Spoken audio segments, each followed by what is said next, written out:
Hello, gamers from around the world. This is Foxenberger, the video game enthusiast from Germany, and I would like to welcome you to today's episode of The World of Gaming. You know, it's your number one podcast where we discuss everything that the world of gaming has to offer: games, news, technology. We discuss everything that excites a gamer, and we do that as always with an outstanding community. You guys, I already see the chat is filling up with familiar names. Welcome to you guys, but also a very special welcome to this week's guest, Risk It for the Biscuit, host of the Xbox Infinite podcast.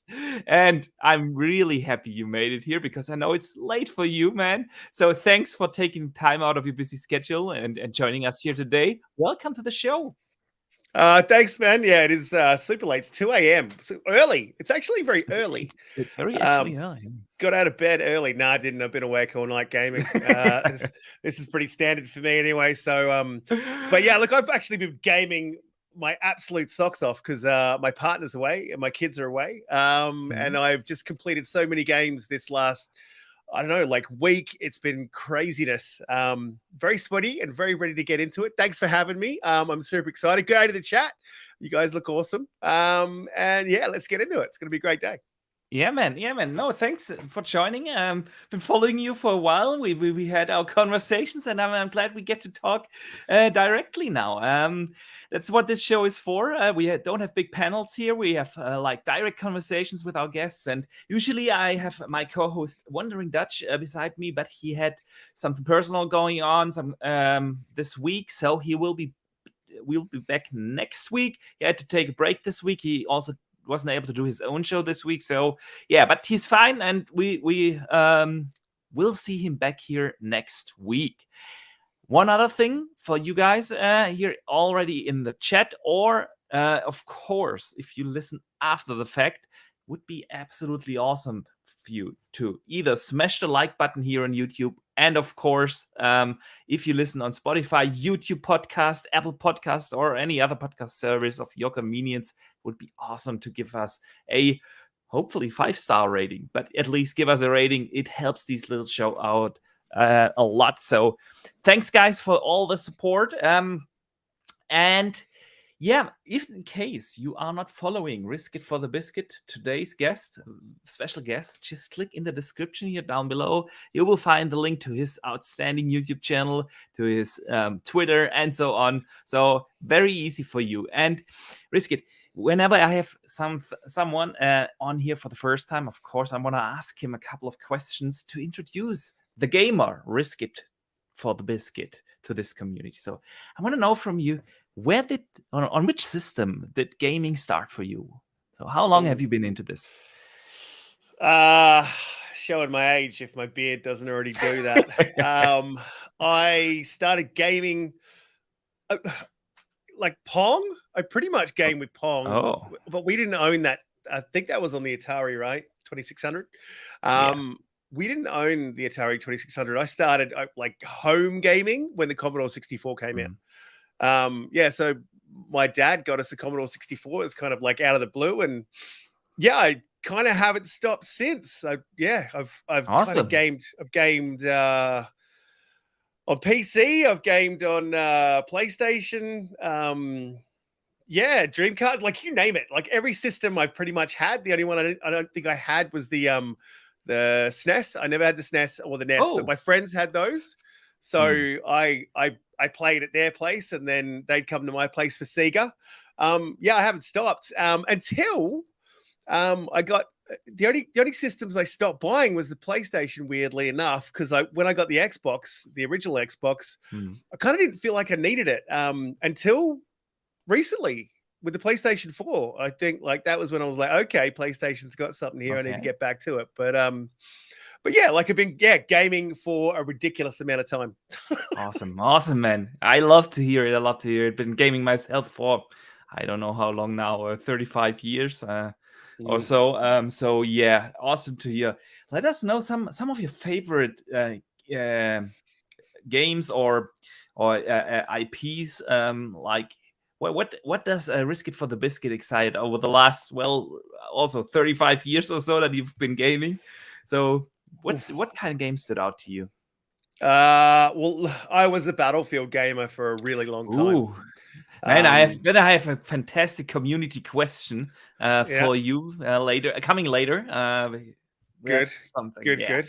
Maybe someone knows my history. I was never professional or anything, but I was ranking in like the top 3% for a lot of stuff by the time I hit Battlefield 1. So I guess I would say Battlefield, but my favorite IPs, Battlefield's just gone downhill, right? Real bad. If you go back to one of the videos in my channel, I'm still a very small channel. But when I was making videos flat out, and one of them was when Battlefield was releasing, and I recommended that no one buy that game because I knew exactly what was going to happen.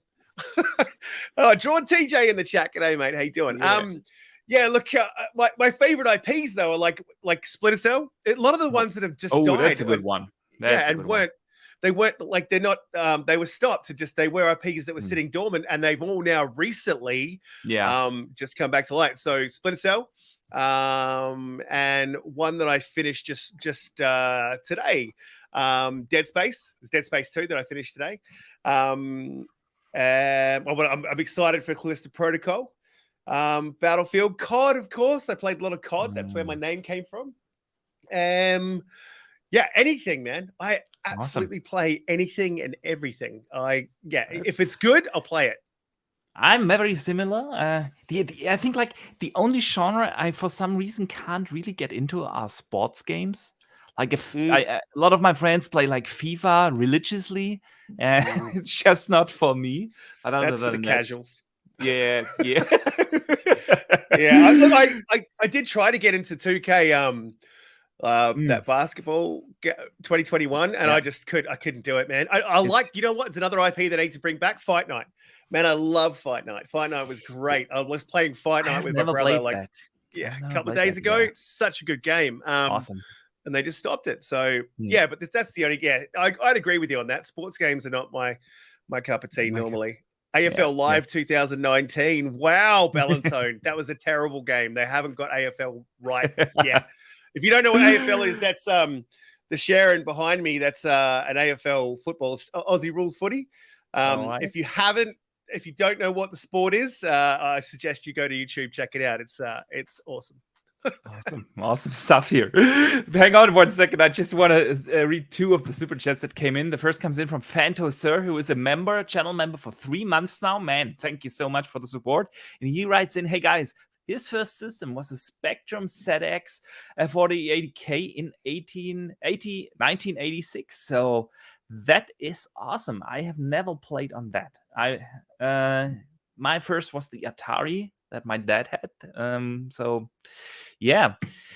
Here we go. Drawn TJ sends in $10. Thank you so much, man. He says, hey, Boxenberger and Risk It for the Biscuit. When is Age of Empires coming to Xbox? And did you hear that Tencent bought the majority shares of Ubisoft? Do they own them now? Listen, the first question about Age, you know how I play, how I love that game. I'm gonna put up some footage later. We're gonna discuss that, but I'm not sure if it actually will come. I think like at one point it was probably a port was probably in the works, but if it hasn't come to console by now, they probably have not figured out how to port it properly to a console. So I'm not sure if it will ever come out, honestly. But I would love to come into console because it is a fantastic game and everyone should play it. And the second question, did you hear that Tencent bought the majority shares of Ubisoft? Do they own them now? We will discuss that in a second. They haven't bought them. They are looking into getting some of the shares from the Guillaume family, but we will touch on that in a second. And thank you so much. Riskit, one last question before we move to the games of the week. Let me ask you your favorite gaming system of all time. Xbox. The OG? Of all time. Oh man. I'm loving the Series X, so it's really hard when you're in the generation to say the previous one. But if I had to say, like, previous one for titles that were on it. And just, and I didn't get the Red Ring of Death until real late, and I got it once and they fixed it and it was never a problem again. So 360, man, 360 was it for me. Great choice. Great choice. They had some crazy good games on that, crazy exclusives. Everything on that system was great. And the only thing that let them down was that little Red Ring of Death. Yeah, man, I was lucky enough to never have one. So this was, I don't know why, but I didn't have a Red Ring of Death, even though I had a day one 360. So yeah, but I agree. 360 was a phenomenal console and period. But I have the feeling, just as you do, that in a couple of years we will talk about that, like with the Series X. It is an outstanding system, and I'm absolutely enjoying that. As soon as they start bringing games to it, it's going to be absolutely amazing. I mean, like, but you can't look. I don't want to get into that too much, obviously. But like, you can't complain too much. Like we've done all right, and everyone's dry. It wouldn't be so bad that the first party's dry for Xbox if there was actually third party games coming. Yeah, but third party's really dry too. It's also dry. I know. You're absolutely right. But yeah, we are nearing the end of that dry streak. Like September and October, we're gonna finally have games coming out again, and that is awesome. But that brings us to the games of the week.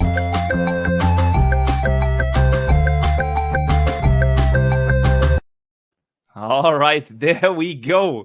So, Riskit, I want to hear from you. What have you been playing over the last week? Me? Wow. Okay. So I finished Dead Space 2. I played a little game called My Friend Pedro.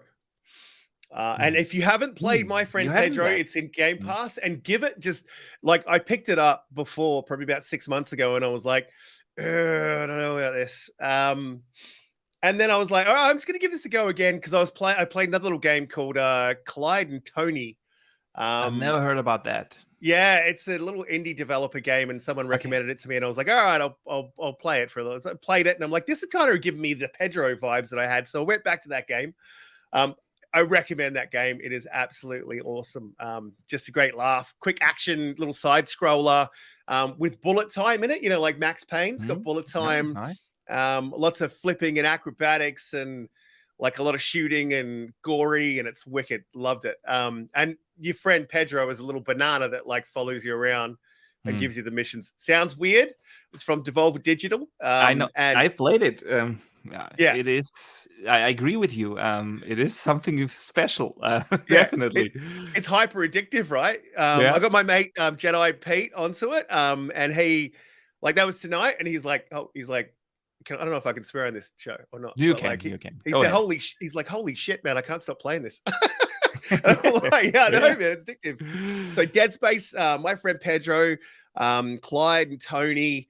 I'm playing Rise, Son of Rome now. I was literally first time, on that. or do you do a replay? Never finished it. The combat got repetitive, no matter how cool it was. It just got a little bit repetitive for me, but I've decided I'm going to go back and finish it because I never have, and I think it's a great game. I think more could have been done with it, but I think there was budget constraints and all that sort of stuff. So I'm in the middle of that now. God, what else? I completed the Forza Hot Wheels DLC. I'm in the middle of Crimson, Crimson Son of Crimson. Okay. Yeah, I honestly have just been gaming my absolute head off. Dude, that's always what I do when the wife and kids are not at home. So I can totally understand that. Yeah, get up. I have a coffee, shower, do the little things I've got to do around the house, and then it's boom, straight on the system. Time. Love it. Yeah, no, good stuff there. Hang on, one super chat came in additionally from Drawn TJ. He says he grew up playing PlayStation and PC, but now Xbox has been my ultimate favorite. Yeah. I played a lot of PC when I was younger too. I kind of stopped at some point and just switched over completely to console. And that was actually by the time when the OG Xbox came out. And the reason for that was Morrowind, actually, because like I love these big RPGs, and you just didn't get them on consoles. Like you had them on PC, like Gothic and all these games, and then I got the OG Xbox, and there was this game Morrowind, which was like so the perfect PC experience on a console, and I was like, yeah. Additionally, you have Halo, and so I became a mainly console gamer. But up until that point, I was mainly focused on PC gaming. I had the consoles, but PC was my main platform, and yeah, now I have all the consoles. But it's no secret that that the Xbox is my favorite console to go to. So yeah, good stuff here. Good stuff here. What have I been playing? I was the same. But MWMU Fanto. So I would type, but if I type, like it's going to make a lot of noise because I've got a mechanical keyboard. But he said I had 6 red rings. Oh, dude, that's hardcore. Yeah, that is hardcore. Yeah. So yeah, guys in chat, let us know, what are you playing at the moment? I want to hear from you guys what you have been playing, because well, I'm still hooked to Age of Empires 4. Like I talked about this on the show last week, that like in season 2, which started like 3 weeks ago, is the civilization French kind of got powered up a little bit, and they are now a little OP, and everyone is playing French, and like it's really hard to win against them, and I hate them as a civ. So I figured out, finally did it, guys. I figured out a strategy that works against the French, and I beat them, and I ranked up, and I'm gold 3 now, and I actually have the footage of this. Now, like 3 matches in a row. Not all of them were against the French, but I'm definitely gonna let that. Hang on 1 second. I'm screwing up the overlays again. Like yeah, I finally figured out a strategy that works. And you're gonna see that now on screen. So I highly recommend everyone to check that game out. Like I said, I don't know whether it will come to PC, but if you have the chance to play it on PC, just do it. It is incredibly good. But when is it coming to console? This is my thing about this. It's been bothering me about Xbox for like, I think we talked about this when we were on Boom's show, right? In the green room quickly, like, because you were saying you loved Age of Empires, and I love RTSs and TTSs.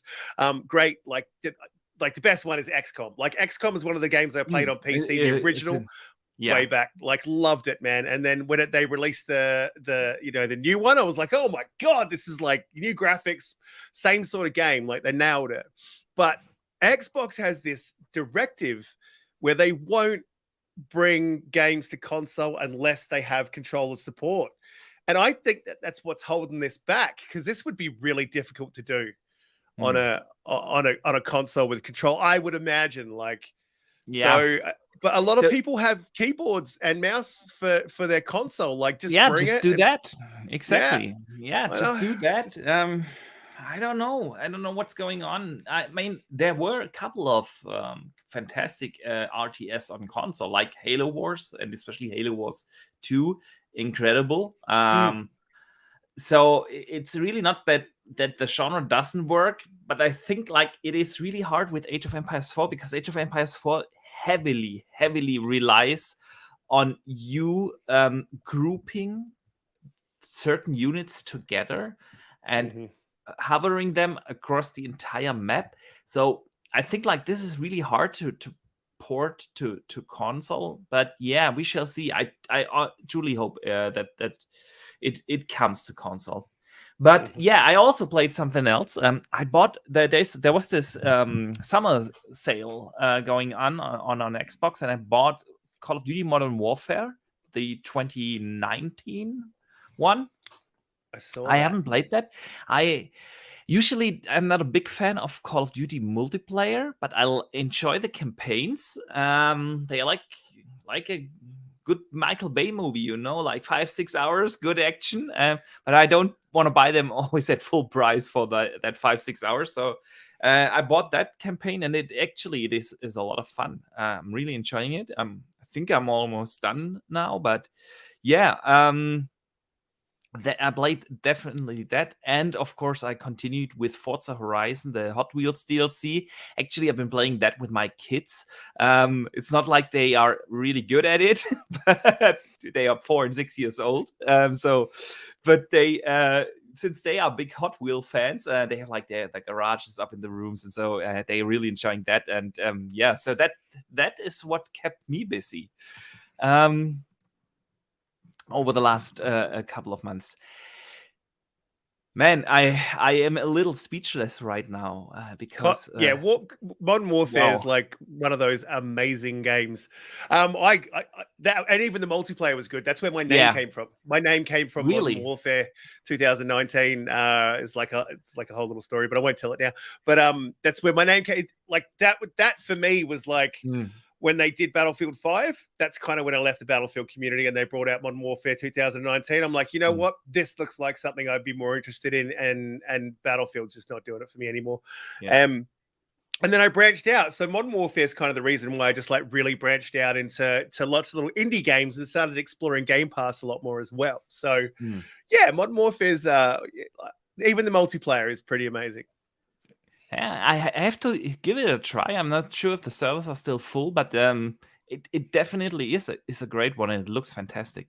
Man, our generous friend Drawn TJ, dude, my mind is blown. Like, he sends in a $50 super chat.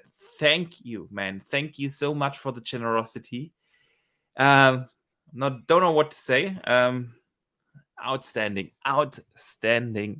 He says, what pisses me off about Xbox, Microsoft, is that they just put the game on Xbox first with keyboard and mouse and then add controller support later on. It's not that difficult. Look at Command & Conquer and Civilization 6 are on Xbox.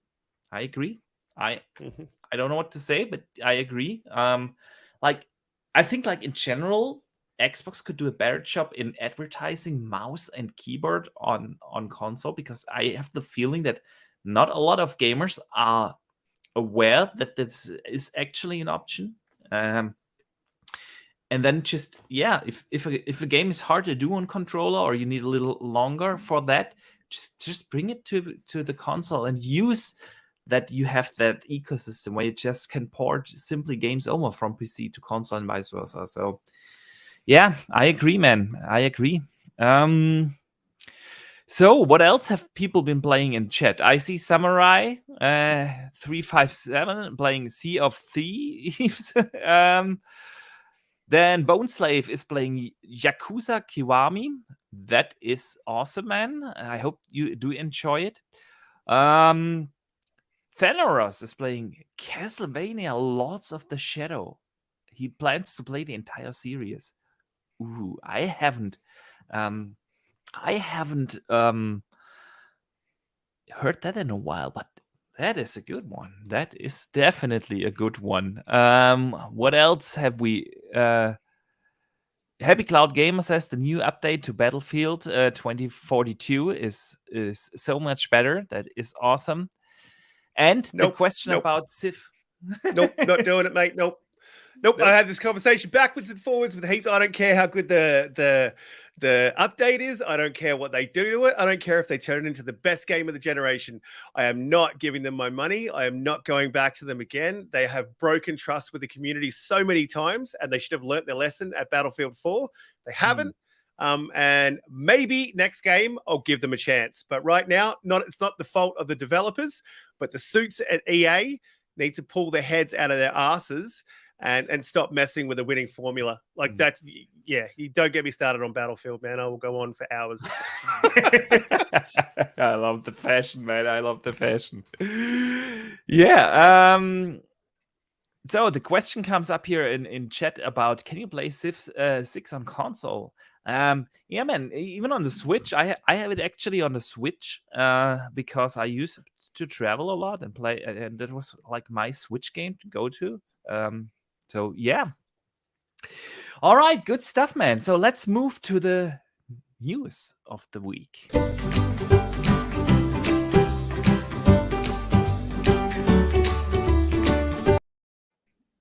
All right, there we go. Well, it wasn't the biggest news week of the year, but it wasn't also the smallest. Like the week started with a conversation, and I've seen that, of course, for like 3-4 days now on social, about Sony, commenting on, well, the acquisition of Activision Blizzard. So I'm 100% sure you've seen it. And heard about it and discussed this already. But of course, we want to discuss it here on this program as well. So there were a couple of things actually going on. The Brazil, I actually don't know the name of the institution that that checks the acquisition process of ABK there, asked different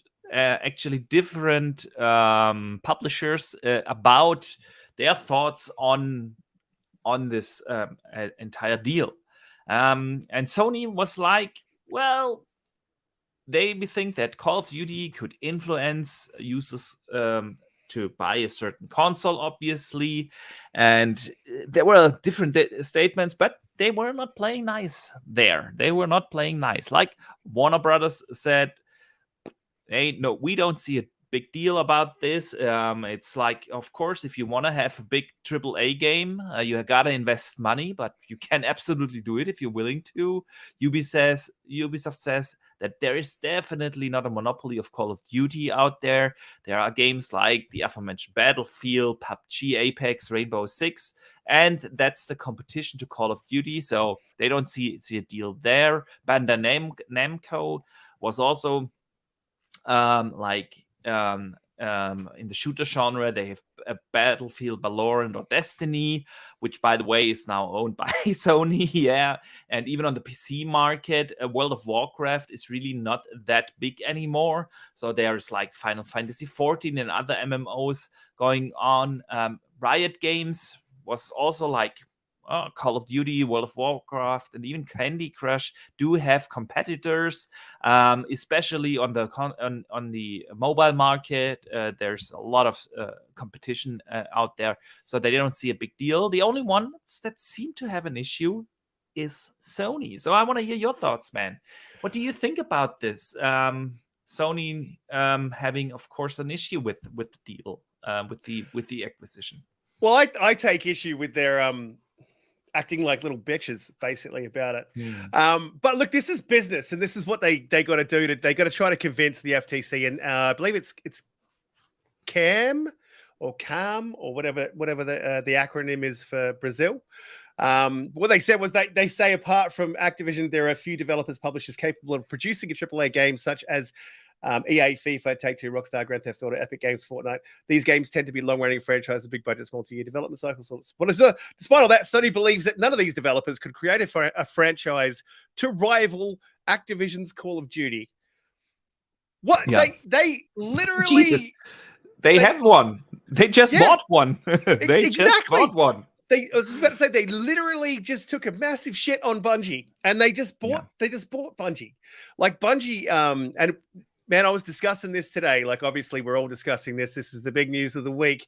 And someone said to me that Microsoft, there's a bit of a rumor going around that Microsoft responded. That's not true. They didn't actually respond. What they did was they had something in their initial submission to kind of cover this, and it does cover it. And I do have this highlighted. Do you mind if I read that out? Please do so. Please do so. So in paragraph 285, it says Sony and Nintendo have strong differentiated offerings, including their own exclusive titles. For example, IDC has identified that Sony exclusive titles in 2018 include God of War, Marvel Spider-Man, in addition to other prominent titles such as Last of Us and Uncharted. These titles partly reflect Sony's vertical integration, for example, film studios, but also with a broader strategy to obtaining rights that make third-party games exclusive to its console. They also said as well that they don't consider that anything inside of in ABK is unique or must have. Right. So must have. Very important words. Yeah. And we had a massive argument over this today. So this is my take in the end. So Sony saying that they can't compete is absolute rubbish. They have it. They have a studio that can compete. They have a studio that is making a game that has consistently been in the top 10 of Steam since its inception, since release. That's Destiny. Destiny 2 hasn't really left. I think it might have once or twice left the top 10 of Steam. Call of Duty, talking about Warzone, that's not even in the top 20. So they're literally trying to pull the wool over Brazil's eyes and say to them that Warzone's bigger, Call of Duty's bigger than Destiny and has more of a player base and is a bigger deal. That's simply not true. That's a lie. Yeah. That's something that Sony does quite often. At least these days, yeah. Microsoft trying to say that that there's nothing must have. Oh, it's very subjective. That's a very subjective comment. I'm sure that Microsoft doesn't need COD to succeed, but so it's not a must-have for their success. But if that thing's on the table for you to buy, I can't see how you wouldn't consider that a must-have. Then why did you make the enter into the deal? Right. Yeah. So that's a bit weird. But when it comes to unique, there's nothing unique. That's 110% true. There is nothing unique at ABK. Every single game that they produce has a competitor. All of their successful games have competitors. Like you said, you're talking about WoW, it's Final Fantasy 14. You talk about COD, there's Destiny, Apex, Fortnite. There's so many games in those spaces that compete for that the player count. Like there's nothing unique about ABK and taking COD from Sony. What they should have come out and done is like it's going to hurt our bottom line because that's a fact, man. You're talking about a game that's they're taking 30% of the sales. It's going to hurt their bottom line because people are going to move across from what they're worried about. Obviously, people are going to move across from PlayStation to Xbox. The casuals that mostly play Call of Duty will move across because it'll likely be in Game Pass. And that's their concern. That's the only concern for them. I do actually have a suggestion here for Sony because,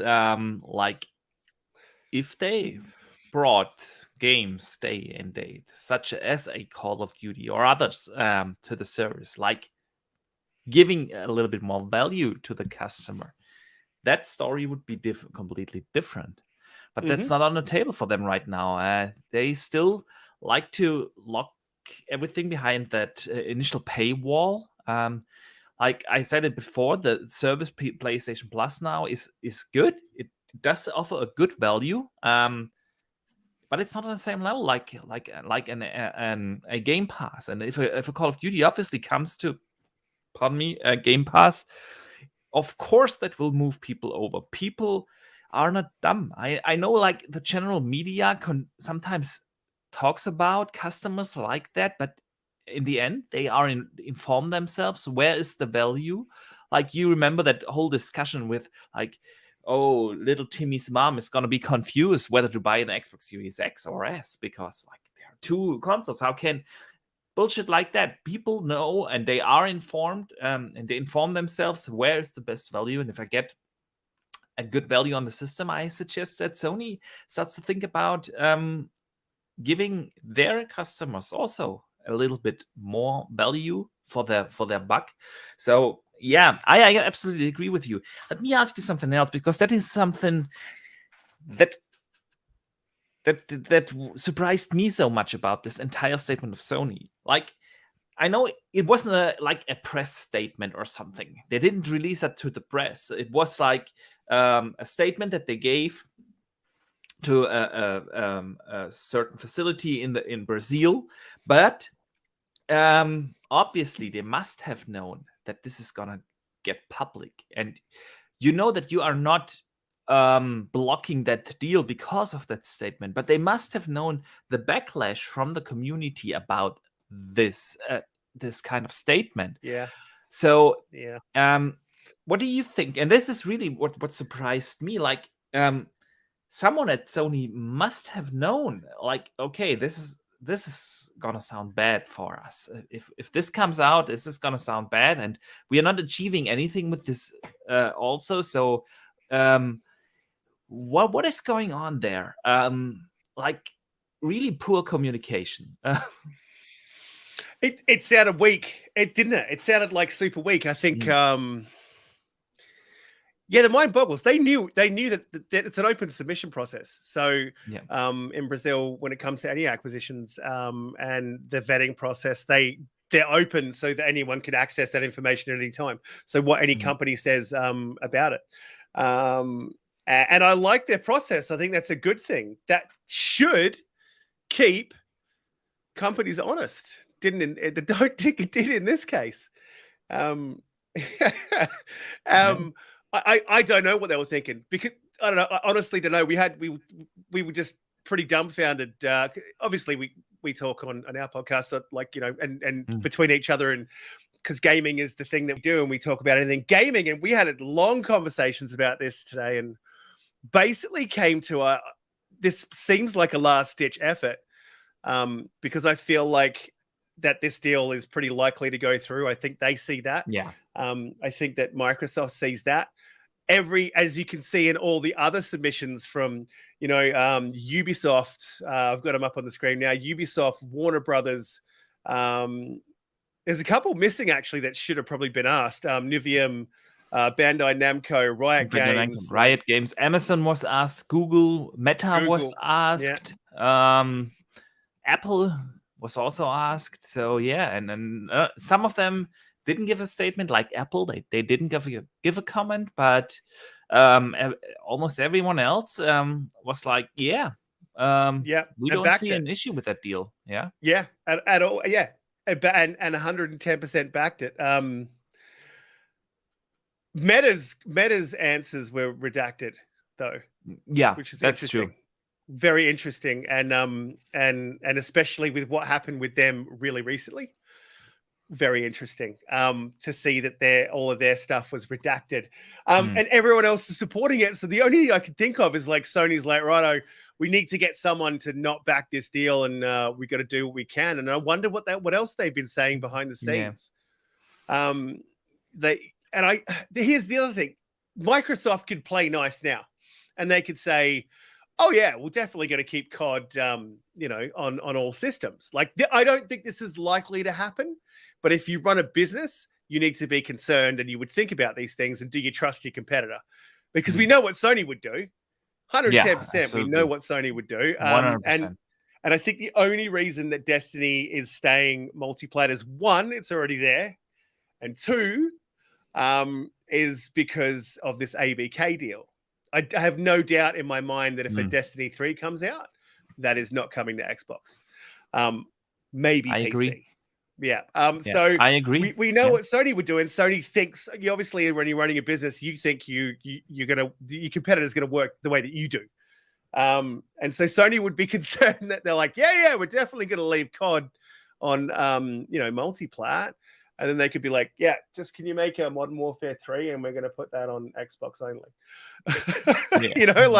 So Sony would be concerned about that. And so I think it's like a last ditch effort for them to just try and throw everything at this. And they're probably saying the same stuff behind the scenes when it comes to the FTC as well. And I didn't think the FTC would fall for it. But there was some other interesting news this week. And I don't know if you've got this in your topics or not. But what do you relate to? It kind of feeds into this topic, is that the FTC knocked back Meta, which is Facebook, its purchase. I think it was a $400 million deal. $400 million, right? They knocked back the acquisition of a small fitness app making company, citing for reasons that they cited was like, what? It's not a reason to knock back a deal or throw an injunction in place. And they're going to lose. Like, when this goes to court, if they win, I will be super, super shocked. But that they're going to do it. This is going to be years of litigation for Facebook. And the reason that they cited was because Facebook could make its own studio to make fitness apps. Which is ridiculous. Interesting. That is It's really kind of weird. It's weird that a regulatory can use that as an argument. Well, I'm not a lawyer, but it kind of just sounds wrong. Yeah. Like I don't have any specifics, but the way how you described it just kind of sounds wrong. So yeah, really weird stuff. Yeah, man, I have no doubt that the deal goes through anyways, and I wonder if these kind of statements from Sony will kind of change the way how Microsoft will act when it comes like. I think like a Call of Duty will be more difficult, but I'm more thinking like, are they gonna play hardball with the Diablo or an Overwatch? Kind of like these. Here's why you should be concerned. This is why you should be concerned, because this is what they also said. And there's a lot of people now talking, will the FTC block this deal? Especially with what Sony's saying. We now know what Sony's saying, but this is what the FTC said about the deal furthermore. It said, instead of competing on the merits, Meta is trying to buy its way to the top. Meta already owns a best-selling virtual reality fitness app, and it had the capabilities to compete even more closely within Popular's Supernatural app. But Meta chose to buy the market position instead of earning it on its merits. It said, and this is bullshit, this is an illegal acquisition, and we will pursue all appropriate relief. Every company buys its damn position. Like, it's craziness. Like, Sony's bought its position. Microsoft's bought its position. Google's bought its position. Everyone does this. This is what it is. You do this and then you iterate. Like, and if that's the reason that they're using, that to me, I still think the deal's going through, but it's made me a little bit worried now. I'm like, oh, is the FTC this crazy? Because they just want to like swing it around the room. Like, I don't know. But I don't know. Would be crazy. But I just don't see it. But yeah, you're right. You never know. You never know. Like such a institutional. If for some reason they have that fart in their head, you can't stop them. Let me read a super chat from Dave Ramos. Thank you so much, man. He was on the community special we had like 2 weeks ago, which was absolutely awesome. And he sends in, howdy to my favorite combo, Dutch burger. Yeah, thank you, man. In case you're a little late, wondering, Dutch had something personal going on, so he won't be able to join us this week, but he'll be back next week. Absolutely, man. Thank you. Man, we could discuss this topic many more hours, but I want to move on and discuss something else with you, because I was like, it was like super interesting, something that was posted by Klobrille, a link to a LinkedIn profile, and that basically confirmed that Bethesda's Roundhouse Studios is working on an unannounced title for Xbox. They currently obviously assist on Redfall, but they are also working on their own unannounced game.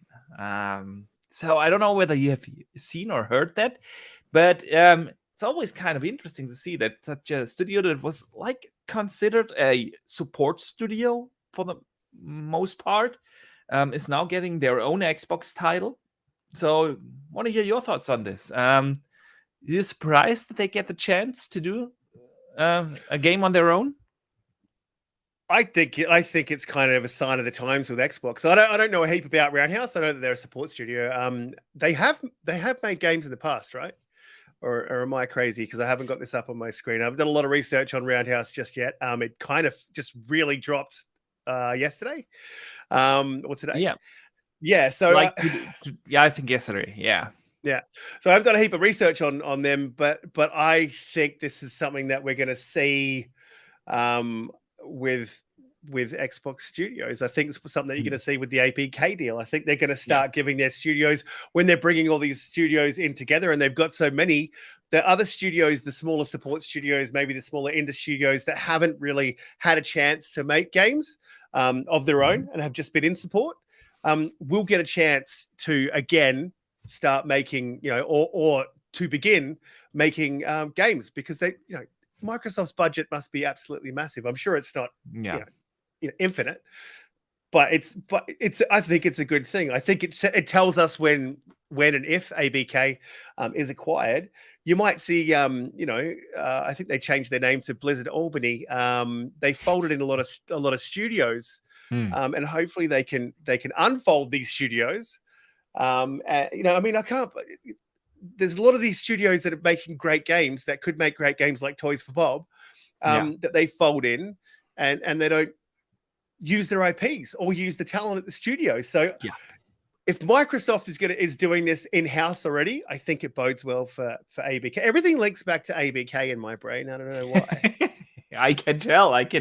No, man, I'm honestly with you, because the thing is, like, we've heard and seen this talk about, Xbox giving now the studios the time, money, and resources to do their thing. And I'm just glad to see that this also goes for like the support studios.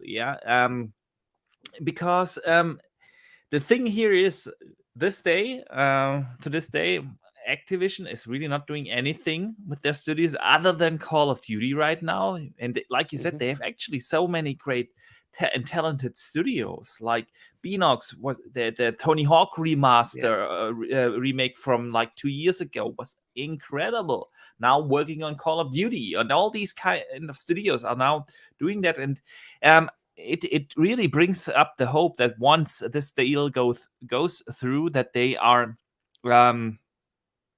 that they also get the chance. And I wonder when we see this game from Roundhouse, man. It's exciting to see. Who was it? Second. Oh, you go. Who was it? Please, now you go. who was Albany Blizzard? I can't remember who that was that they folded in. But I was really disappointed. It was a really good little company. Wasn't that the studio that made the Crash Bandicoot, the latest one for? But they'd also made some crazy, really good IPs in the past, like way back. Vicarious Visions. Vicarious Visions. There you go.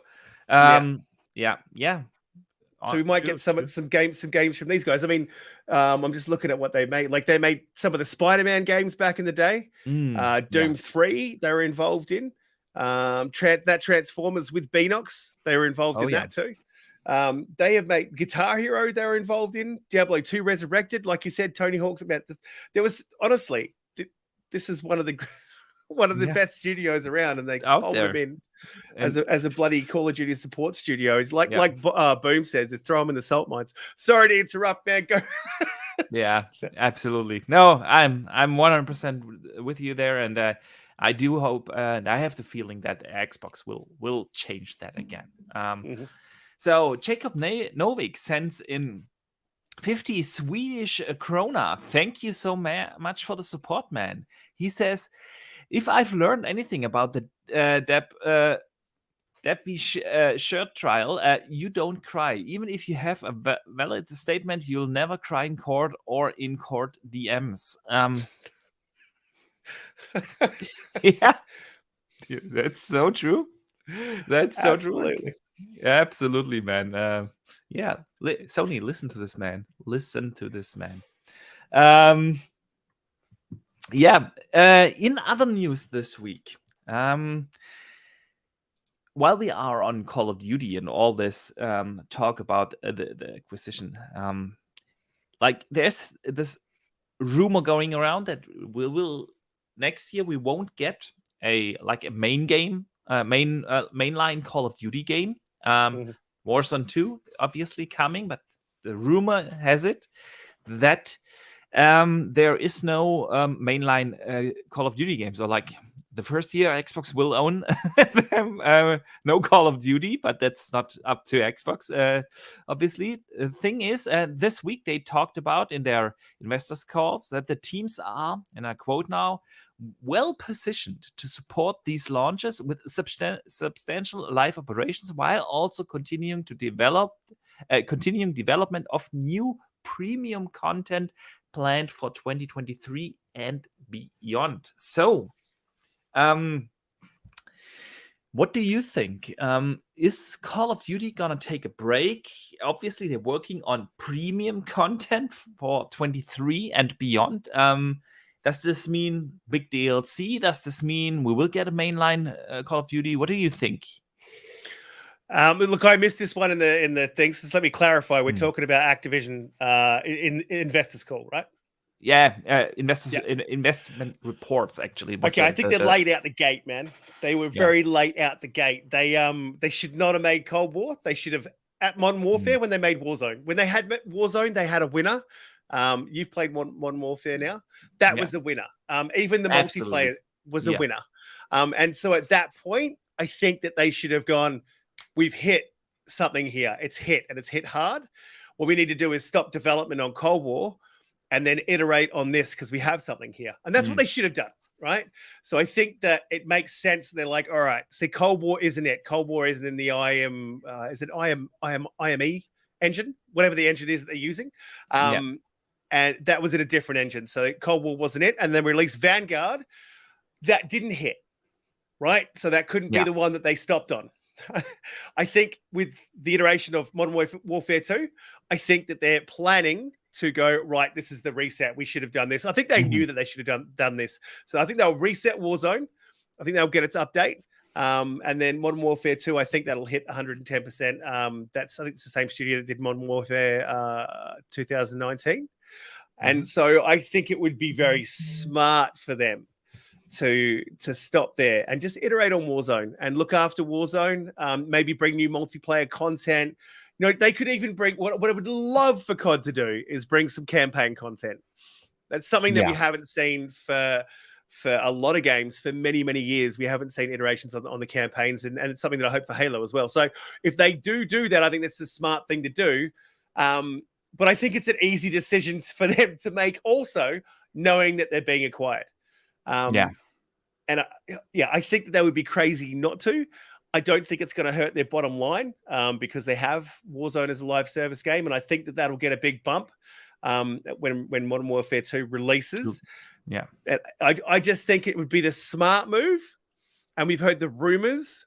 And so really it's not a massive leap for me to think that this might be a little bit more than a rumor and to think that they're just developing DLC and they're pushing Warzone.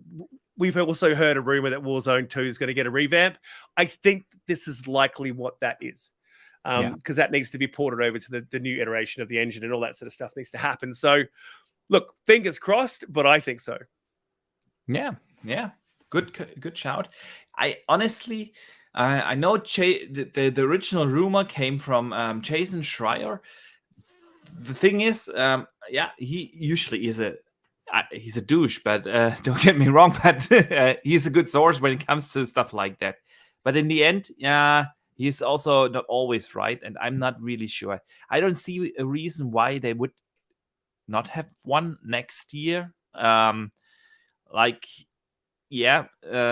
just would be so weird to take a break now, especially with them releasing Modern Warfare 2 now, which is really, I think, like for a long time, I haven't seen the community as excited for a Call of Duty game like this year. So like because like you said, 2019 they knocked it out of the park, and so we shall see. It definitely needs a bump. They also reported this week that the active player base has fallen for the first time below 100 million monthly active users in the Call of Duty games since 2019. So they definitely need a push. Well, look, put it this way: if you said before, if the multiplayer still has servers active, they're super active. You do not struggle to find a game in Modern Warfare. In Australia or in America or anywhere, as far as I can tell, in the multiplayer, that game hit and it hit hard, and then its player base has been super dedicated, and not just to Warzone, but to the multiplayer as well. They did a really good job with the multiplayer there. So you never struggle to find a server there. That to me is a really good sign of a game that's now would be 3 iterations back when they released Modern Warfare 2. No, that's 3 now. It'll be 4, right? So they will have made Cold War. No, 3. Yeah, it'd be the 4th. So Cold War, Vanguard, and then it'll be Modern Warfare 2 again. And I guarantee you when Modern Warfare 2 comes out, everyone from Modern Warfare 2019 will move over. They did not know what they had, I think. And when they realized it was too late, they'd already spent the money on that development. So I think they're planning on, I think they realized at a point that they were like, I think we had it with Modern Warfare and we should have stopped on that. I think they could run COD as a live service game as a whole, not just talking about Warzone as a separate. I think if I was a developer publishing house, I would be looking at running that thing as a whole and just bringing content to it. So I think for that reason, it's very likely. Imagine having, how many developers have they got on it? 7,000, I think was the last I heard. They got 7,000 developers. 10. Well, with Blizzard together, it's 10. Yeah. Yeah. So imagine being able to chop like your development crew in half and just create content for it instead of creating a whole new game, because that's what they're doing. They're leapfrogging games like one after the other. Then you can start bringing in new IPs. I think it's crazy that they do what they do and how they do it. It does make money, but I think if they could make that same amount of money, and I think that they've realized they can with, half the work, I think they're going to do that. And that's why I think there's heaps of reasons, all the reasons I've outlined, but that's why I think that they will do it.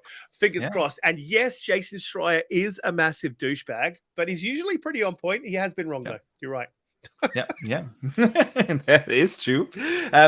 Listen, it's funny you phrase it like that, because I've said it before here on this show that I think that the long term or the big game for Microsoft with Call of Duty will be that they turn that into an ongoing live service game. Like they have these massive multiplayer drops each like 6 months or every 12 months.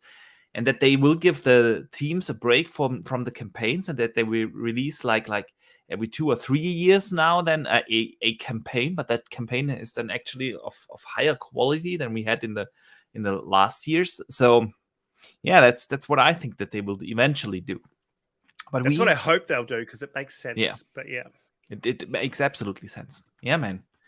Let's stay on the lane of rumors, because the guy who leaked many years ago, 3 years ago, the existence of an Elite 2 controller put out another rumor that an Elite 3 controller is coming in 23, and apparently it is attached to one of the big releases next year. So, what do you think? Again, I've been a little bit behind on the news for everything this week, but I'm super excited. I tend to think it's pretty on point. It sounds really oddly specific. And like you said, he did leak the Elite 2. And listen, I haven't gotten any of the Elite controllers. The Elite 1 had some pretty bad faults.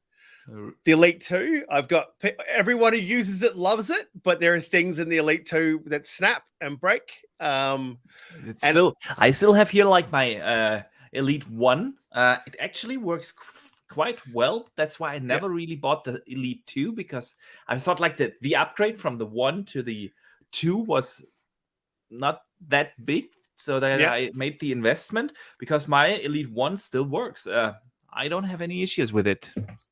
Just like that the red ring of I kind of have, but I do have.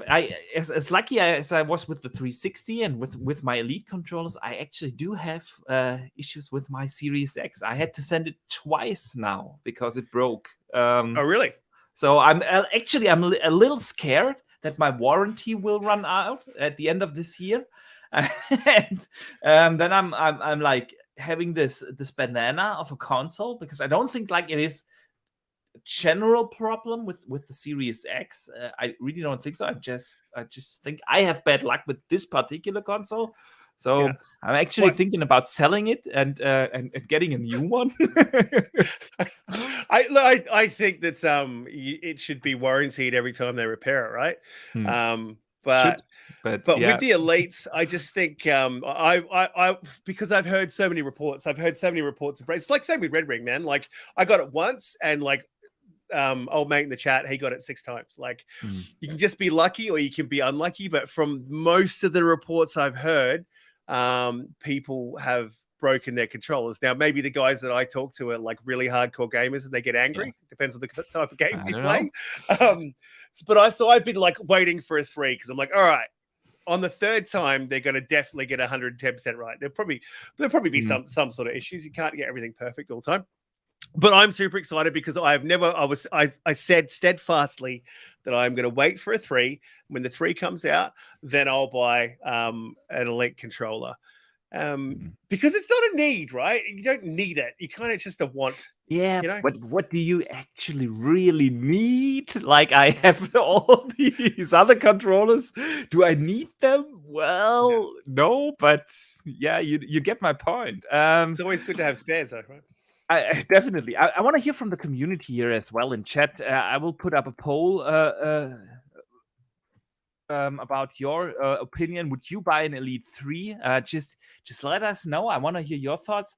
And I would love an Elite 3. Honestly, I feel like I'm using my Elite 3 now. Actually, pardon me, my Elite 1 actually mainly on PC now, because I got so used to having that screenshot button on the Series controller that I kind of miss it. And I know you can remap like the trigger buttons below or so on the backside, but it's just not the same. So yeah, I would love for them to bring out an Elite 3. What I found particularly interesting is that this is that the Elite 3 is apparently attached to one of the bigger releases next year. What do you think? Which one could it be? Is it gonna be a Starfield, Diablo? I think they were hinting at Forza, weren't they? I think he hinted at Forza, didn't he? Yeah, I think so. Yeah. Yeah. And we're talking about Pope, aren't we? Is it Pope? Yeah. No, it isn't. It isn't Pope. No, it's not. The rumor didn't came from Pope. Hang on. Where do I have my notes?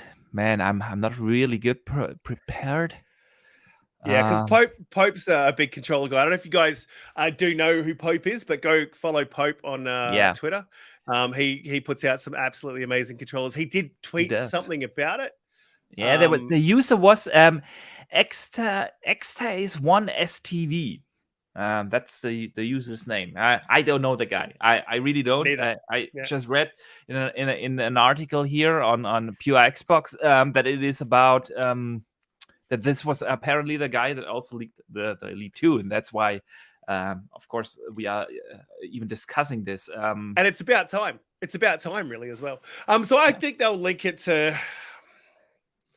It's because of the timing and because of the time. Yeah, I think there's two really good bets. It's definitely not coming with Redfall, right? If it's linked to a game, it's not Redfall.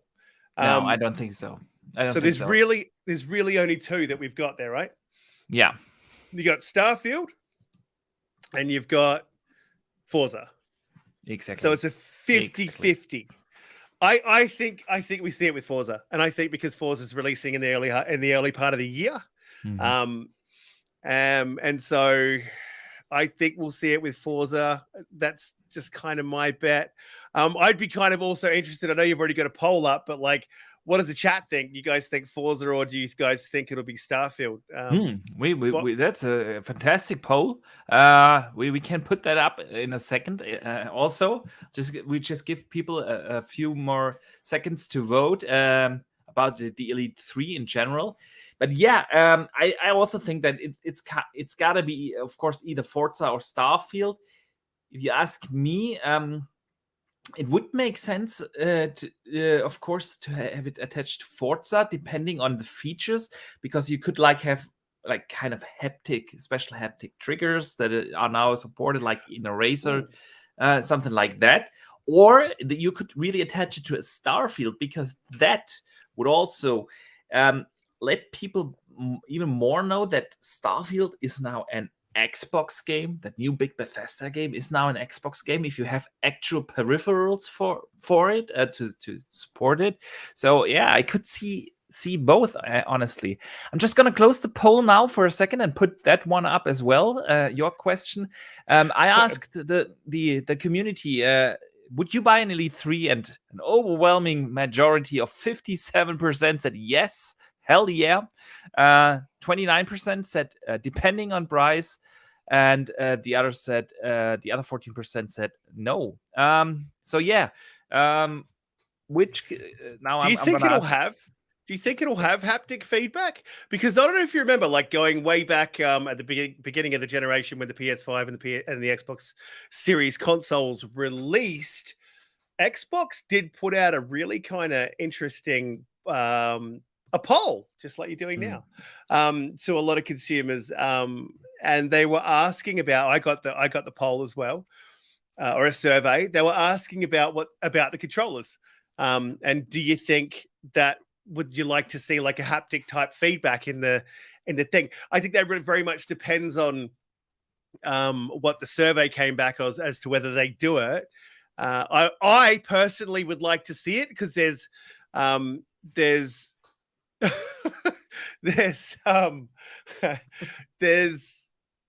you kind of threw me off with that pineapple on pizza thing. There's a lot. I think there's a lot of games with PS5 where it's annoying, but there's also a lot of games that it works really well with. So its implementation is just as important as its use. So yeah, do you think that they'll have haptics? I'm not sure. I thought about this a lot because obviously they are looking at the success of the PS5 controller with that haptic, and it is generally considered a great feature. I also think it's a great feature, but the thing is, the Elite 3, how many of that controller would they sell? Like, yeah, it's like 1 million, maybe 2 million. So the attach rate isn't really big. So with what kind of games would actually support it?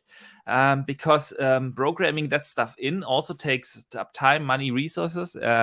And if you don't have like a market for it, you just don't do it. So I'm not seeing it, honestly. What I could see is that they have like more precise rumble features like they have right now. So they could use the same algorithm. It just feels like different, better. I don't know, something like that. A finer kind of feeling like you do on the PS5 is really good. To be honest, like when it rains, you can kind of feel the individual drops across the control pad. That's very interesting, but you know what I mean. That's rain.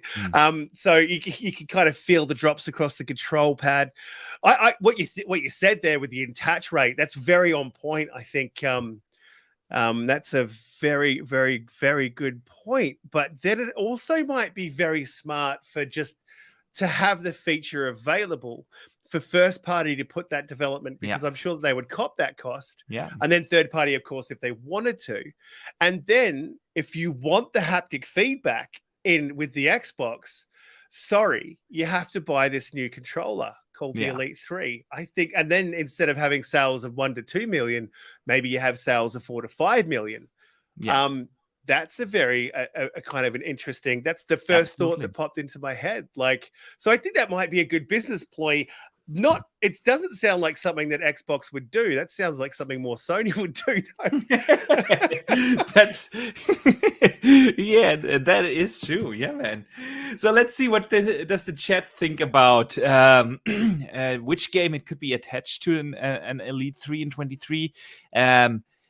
36% say Forza, 36% say Starfield, and 27% vote for Pineapple on Pizza. It's attached to Pineapple on Pizza, and you guys, you gotta get out of here. I absolutely hate Pineapple on Pizza. But yeah, man. Elite 3 23, we let's hope it happens. Couple of other things happened this week. Like a lot of other rumors are going around. Like Jeff Grubb has said on a podcast that he heard that EA is making a Marvel game, and then Tom Henderson responded to him like he heard that it's an Iron Man game. So, like with Anthem being obviously dead now, they could use at least some of the mechanics, like because the flying mechanics in Anthem and fighting mechanics, the core gameplay mechanics, they were actually very good. Like, I haven't heard anyone not enjoying that part of the game. So, what do you think about this? An Iron Man game in the making at EA? Ooh. I think that's a very interesting choice for Disney to make. Yeah. I wouldn't. Okay, so that's where your brain goes directly to BioWare's Anthem. Like it really, really does. But are you really going to trust BioWare? Because that studio is not BioWare. That's not the BioWare that we knew, right? Yeah. And I don't think actually that BioWare is going to make the Marvel game, because BioWare is really busy right now with the next Dragon Age and the next Mass Effect. Yeah. So I don't think it's BioWare. Which, by the way, I don't have much faith in either. Like every single lead of that studio that made that studio great is gone, and so and they're off making other great games. And so don't put any stock in BioWare's games. I could be wrong, but I doubt I am. But like, especially with what's going on with Dragon Age behind the scenes, but that's not the topic. But then your brain does go to Anthem, and you've got that engine and those mechanics, and I guess it could be transferable over. Who would you want to see make it? There's only one studio that you'd want to see make it in EA at the moment, because there's only one studio you can bet on and guarantee that it's going to do well. The problem is, if you keep throwing IPs at that studio, you're going to stretch that studio so thin that it's not going to be able to. It's not going to. Yeah, and Respawn is already working on, like, I think 4 Star Wars games. Is it 3 or 4 Star Wars games? So yeah. Don't forget, is it Vince Zampella? Vince Zampella is also now the lead of DICE as well. Yeah. So he's managing 2 studios, and then you want to throw another Marvel IP into the mix, like. I believe the rumor. I think it's very brave of Disney, and I'd love to see it be Iron Man with the same sort of mechanics that. I mean, they literally have an Iron Man in that game. The tank, the tank build is like pretty much an Iron Man. Yes, but who's doing that?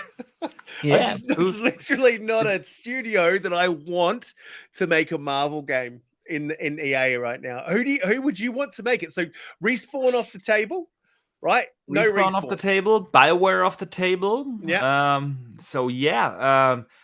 DICE obviously comes to mind. But do you really want to have a DICE Iron Man game? I don't know. I really don't know. What was the studio? I'm blanking on the name right now. I could have Googled it in parallel. That made Battlefront 2.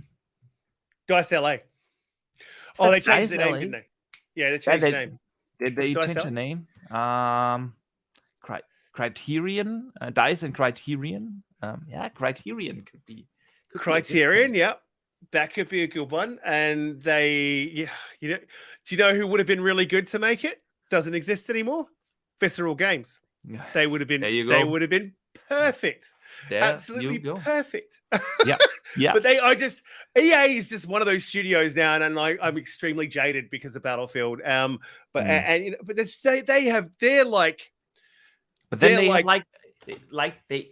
if you think about Star Wars Jedi Fallen Order, that was like really atypical for EA, like running in Unreal Engine, a single player game, no microtransactions, no DLC, no nothing, and that game knocked it out of the park. Yeah. And that was after they said that single player games are dead. Yeah.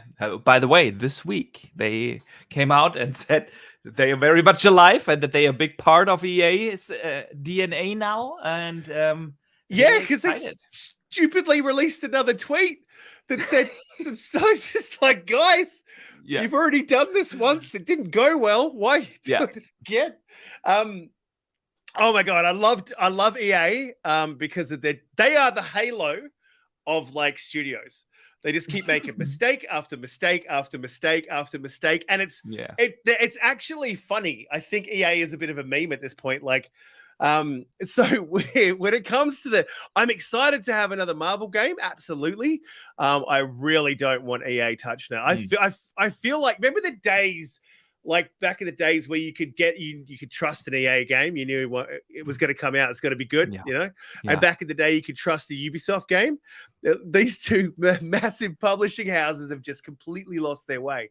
So honestly, I get your thought about EA. I don't really agree about Ubisoft, because I think like Ubisoft, are they the best publisher in the world? No, they are not, but they also do not deserve, like, I think, like a lot of the sentiment that we have in the community right now. Because if I look at the last 3 years, and the games that they released, most of them were really top quality, where you really can't complain. Like they had that Immortals Phoenix Rising, which was really atypical for Ubisoft. Assassin's Creed Valhalla was really good, and really not as big with microtransaction as people made it out to be.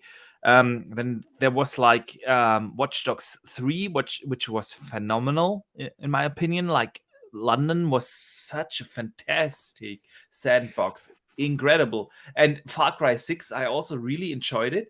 It was like the best Far Cry since 3 in my opinion. So yeah, I don't know. I don't get the general I think we're discourse about Ubisoft. It's not they're looking at what they've released, right? It's looking at the way that they've kind of behaved, and the things that they've said and the stuff they're trying to go over on. So like, and this is the problem with not so much EA. At least EA is still taking risks. Like Ubisoft, it wasn't taking any risks. That's true. That is true. At all. And they always like chasing. They're always chasing like trends. But when you start to chase the trend right now, you're gonna have the game ready in 3-4 years. By then, it's not a trend. I think this is definitely an issue. But I also think like they have some pretty solid games over the last years. Obviously, they also had their issues with all the sexual harassment and misconduct, and then the bullying that is going on across different studios. But I mean, like, think about X-Defiant. So they're trying to make a Call of Duty type game, right? And their shooting has not been awesome. So I hope they nail that.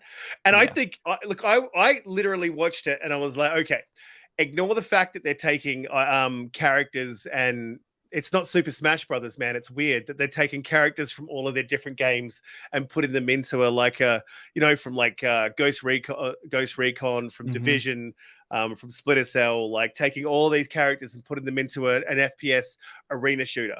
Like that's weird, man. Like that, and everyone was like, "What are you guys doing?" I'm not saying they're not doing any weird stuff. Like you mentioned earlier, Splinter Cell, dude. How can they let that IP sleep for like, I want to say 11 years now, at least. It's beyond me. But one of the best stealth games that was ever made. But I'm glad they're doing a remake, but I'm a little bit concerned about how it's going to go. Again, I just think that Ubisoft has lost its way.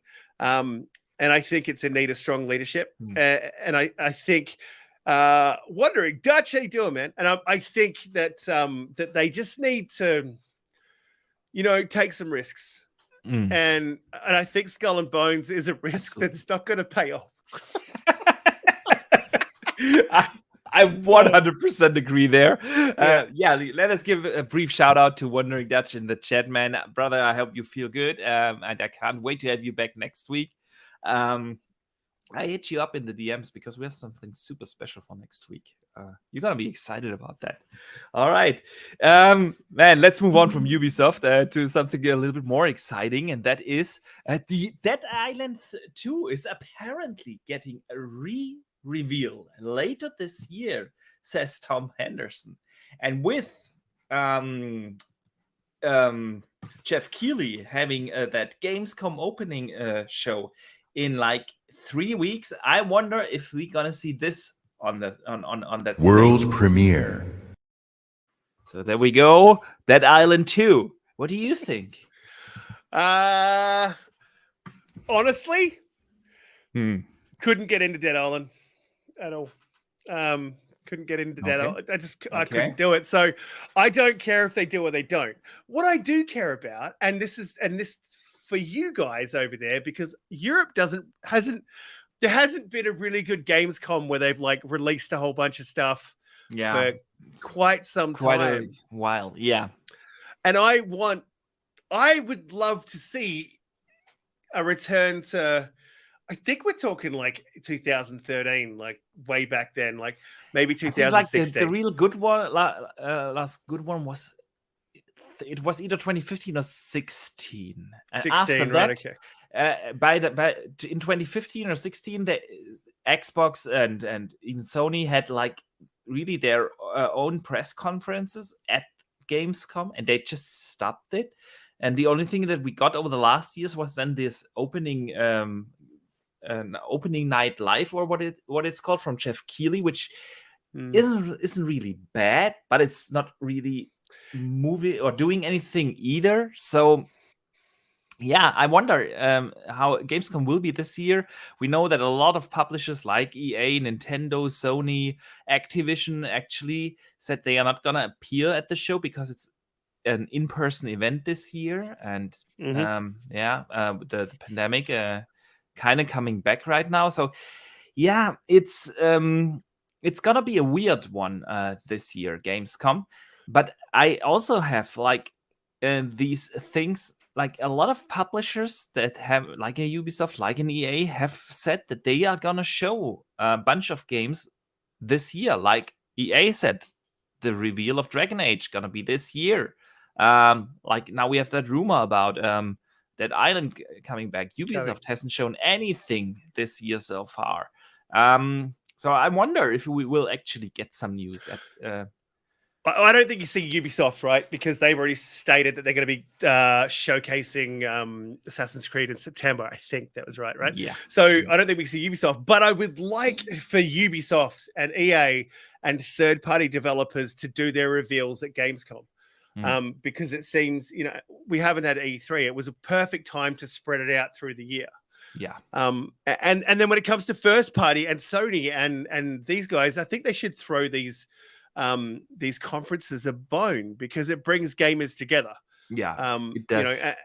Especially if you have like an in-person event with 300,000 people on site. Like, it's the biggest gaming event in the world, if you think about it like this. Yeah. So for them not showing up at all, just. It's wasted opportunities, man. I'd like to see them drip feed stuff throughout the year. So do you know what Xbox could do? And I hold no hope that they will do it, but I really want them to do it. And I wanted them to do it on day 2, but they didn't do it. And this would be the perfect time. And they know that they disappointed everyone, right?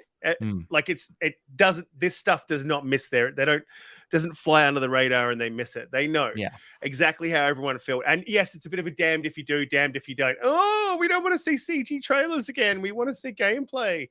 Oh, you didn't show us the games that we wanted. Like, gamers are really fickle, man, and like, you're really hard to please.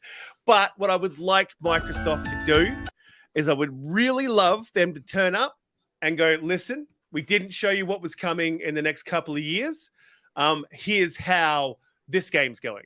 Here's how this game's going.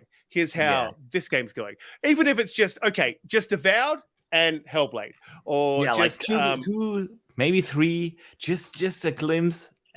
It would bring it would really bring the conversation back to Microsoft. Absolutely. Yeah. Be super smart thing to do. And if they're not doing that, it's a missed opportunity. But again, I would just like to see these third parties. Oh, weird. I was playing this the other day. I would like to see these third parties start bringing these other shows around the world back. Like, we have one in Australia that's coming up in I think it's October, called PAX, and it's bad. Like, no one turns up to it because no one cares about Australia. But you hear that, Microsoft? Start caring about Australia. But like, Europe's massive, man. Massive gaming community. Australia's a big gaming community as well, America.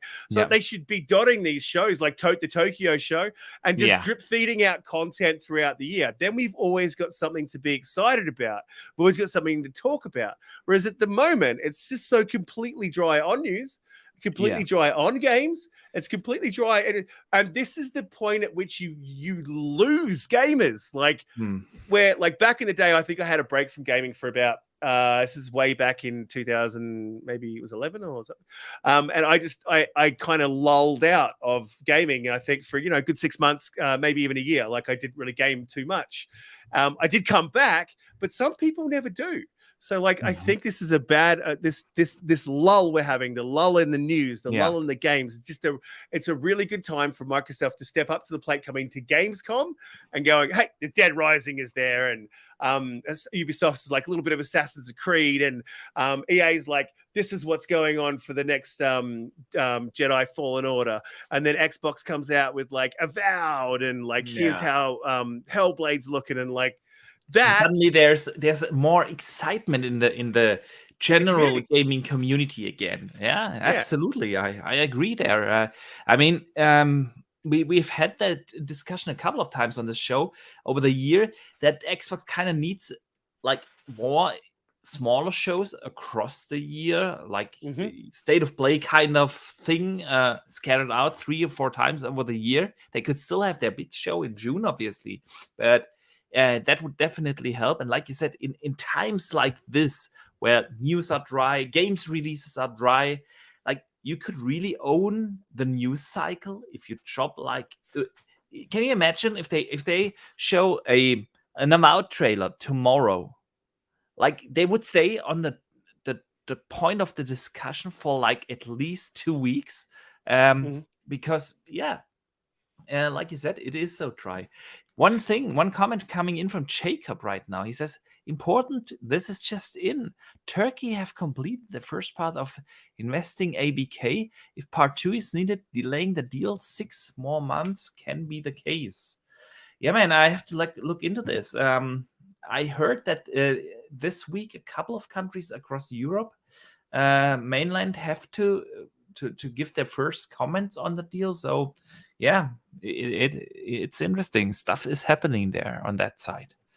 Yeah, it's definitely not closing in August, but I think we'll see. I'd like to see it close in November, but fingers crossed. Anything could happen between now and then. Yeah. Man, I want to come back to Ubisoft once more with another topic of this week. This came in actually just today. Reuters reported that Tencent is determined to raise its current 5% stake in Ubisoft. So currently, Tencent has like a 5% stakeholder on Ubisoft, and they intend to eventually become the single largest shareholder of the whole company. This is right now, of course, the Guillemot family, which holds 15% of Ubisoft right now. So we had our good friend Dron TJ earlier talking about this. He was like, they got bought. No, they were not. They just intend to purchase a big part, big share of the stakes. So, man, should we as Ubisoft, fans, gamers, customers, be worried? Tencent coming in, because I have not good feelings about Tencent. Like everything they touch turns into real bad microtransaction kind of games, and Ubisoft isn't really good at it right now, but it doesn't bother me too much the way how they implement their microtransactions. But with Tencent having like the biggest seat on the table, what do you think?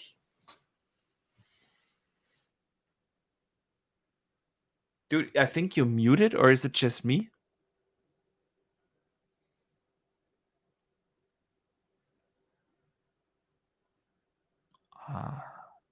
Biscuit, I can't hear you. I'm sorry. Like people in chat, can you let us know if you can hear Risket for the biscuit? That's weird. For some reason, my mic muted itself. Yeah, that was really strange. There you go. Yeah, so, look, I said Microsoft buy Ubisoft now, because I don't want Tencent involved in it, and it's not just because of the microtransactions. I think this is bad. This is bad for the industry. They're already one of the biggest, or they are the biggest in gaming at the moment. So I don't think that they need any more of the pie, to be honest. And they've got their fingers in lots of little pies, which is where a lot of their revenue comes from. But also, they do some interest. They force some very interesting things because of their political affiliations. Things like and I disagree with stuff like this. I think it was a Twitch streamer that stood up in a Shanghai about Shanghai when all that was going on, the political stuff. Don't want to get too political, but when all that was going on, he stood up in solidarity for Hong Kong. Was it Hong Kong or was it Shanghai? That's one of them. Whichever one. Yeah, okay. Whichever one. The one that's not actually run by China. So there's a section that is governed. It governs itself. And all that stuff was going on over there, and and there was some horrible things going on. There was riots in the streets, all that sort of stuff. And a Twitch streamer stood up and said, he stood in solidarity with it, and they actually had him banned from the competition. Yeah, that was a while ago. But when that sort of stuff starts happening, and it limits the free speech, within gaming, I don't like that at all. Yeah, I don't 100%. I don't want my gaming to be restricted by political views. I don't want it to be restricted by anything to do with that at all. The only thing that I always should say be restricted by. That's the beauty about the hobby of gaming, that it really brings people together. Like, look at us, man. You're over there in Australia. I'm sitting here in Germany. We have like a lot of people watching us here from the US. Gaming brings people together.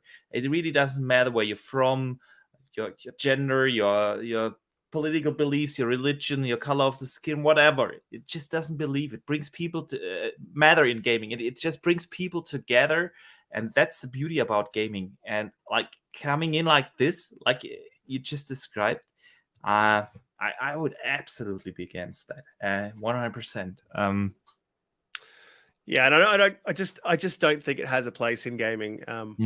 And exactly like you said, I think gaming should just be all inclusive. And I think that anyone in gaming, Twitch streamers, professional gamers, the normal gamers should be able to have their opinions and be heard. And if they want to stand in solidarity with something, they should bloody well be able to without reprisals. So that to me was the final straw with Tencent, because they love their microtransactions, they love monetizing things, all that sort of stuff. They love it, and I don't love that.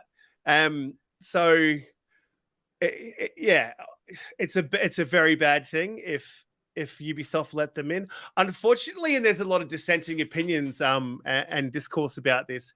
And maybe I'll ask you the question as well, what you think about it.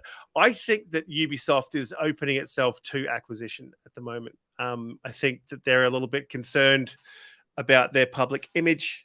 I think they're a little bit concerned that it seems that at the moment they have a lot of misses on their hands. Not released. What they've released recently has hit. I would say all the games that you said, Far Cry, Assassin's Creed, all those games, Immortals, Phoenix Rising, they've all hit. But I think what they've got coming, and I think they know it, I think that they're experienced enough to know when the games that they've got coming aren't top notch, and they haven't had the greatest of ideas. They haven't been able to break into that live market. I think that they are possibly courting some companies about an acquisition. And so do you think that Ubisoft's looking that way? I'm not really sure, because Yves Guillemot has been very open about this, that he does not want the family company to be acquired. But what I do think that is happening is that they are very aggressively looking for investors, of course stakeholders, but other tech investors as well. And I think like this always opens you up for a hostile takeover. And they had that problem, like I want to say 4 years ago or so, when Vivendi tried to do a hostile takeover of Ubisoft, and it was really close that they could fight this off. But I think like that's what's going on over there. I'm not sure if they are really actively looking for an entire acquisition, but they are looking for investors. And like if an Tencent has the biggest seat on the table, who's to say that this is not going to end in a hostile takeover? So and they are not going to have to be approved by the FTC. So that's what I think. So but you're right. The problem with Ubisoft right now is also, and I wasn't aware of this. But Hoke Law, I'm pretty sure everyone knows who this fine gentleman is. Touched upon this like a couple of months ago in a video. Ubisoft really has a lot of overhead right now. They have like 20,000 employees, more than 20,000 employees, which is like Xbox, Bethesda, and Activision Blizzard combined. So they have that many employees, but they are only like worth right now on the market. I think it was like 25 or 30 million or so.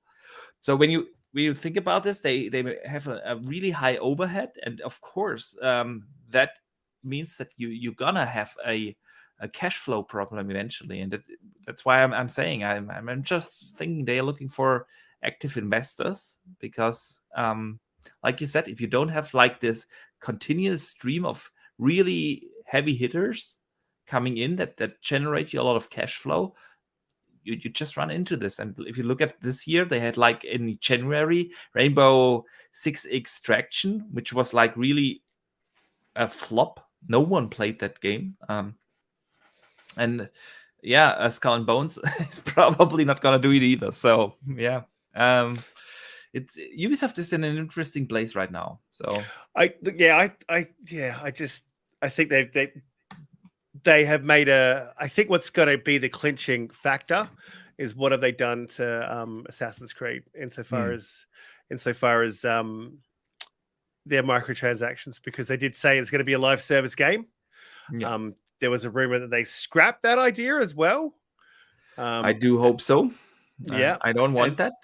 No, I don't want it either. And I think they're kind of going to stand and fall on that, because other than Assassin's Creed, they don't have, I don't think, anything in the works other than probably the next Far Cry. That's like, I would say, a good 4 years away. Well, they actually have a couple of stuff. They have the Splinter Cell remake. They have Beyond Good and Evil 2. Then they have like the Avatar game, which was delayed obviously to the next fiscal year. But still, I'm planking on one right now. Watch Dogs, Assassin's Creed is in the making. So and there's this rumor about a Immortals Phoenix Rising 2 also being in development. The Polynesian one, yep. Well, I suppose, look, that's true, but I think that tent pole has always been Assassin's Creed, and messing with that formula is playing with fire. Absolutely. I agree there, and I wouldn't do it. If I were them, I wouldn't do it. They have like actually a game called The Division that is perfect for an ongoing game. I think like they should just release a Division 3, make that a proper live service game. Yeah, I love The Division, and if they made a Division 3, I'd be back there. They are making one like called Homecoming. Is it Division Homecoming? I think. Is it or something like that? Wasn't that like the mobile game or something? Yeah, I can't remember. I heard there was a rumor that there's a Division 3 coming, but I don't know if it's true or not. Yeah. But they didn't say anything in that investors call, the one that you were referencing then. So yeah, you're right. That's absolutely right. You've got a live service thing there. It's fairly popular. It tends to hit, and then you don't provide enough content for it, and then the player count drops off. But everyone agrees that Division 2 was great, right? I don't think I've ever heard anyone say I didn't like that game. They just rinsed it out, and there was nothing left for it. So maybe change up the formula and do that. I think you're absolutely right. Messing with Assassin's Creed is craziness to me. Indeed. All right, man. Good talk. I hope you have another couple of minutes, because I also want to get to some of the amazing community questions we had this week. So you good for another 15-20 minutes? Absolutely. Awesome, man. Awesome. So let's talk about the community questions.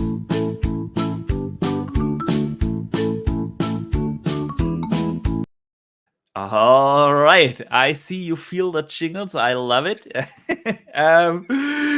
Yeah, man. Listen, each and every Wednesday, I put out the question on Twitter and, of course, here on YouTube. A lot of people write actually in here on YouTube, which is awesome.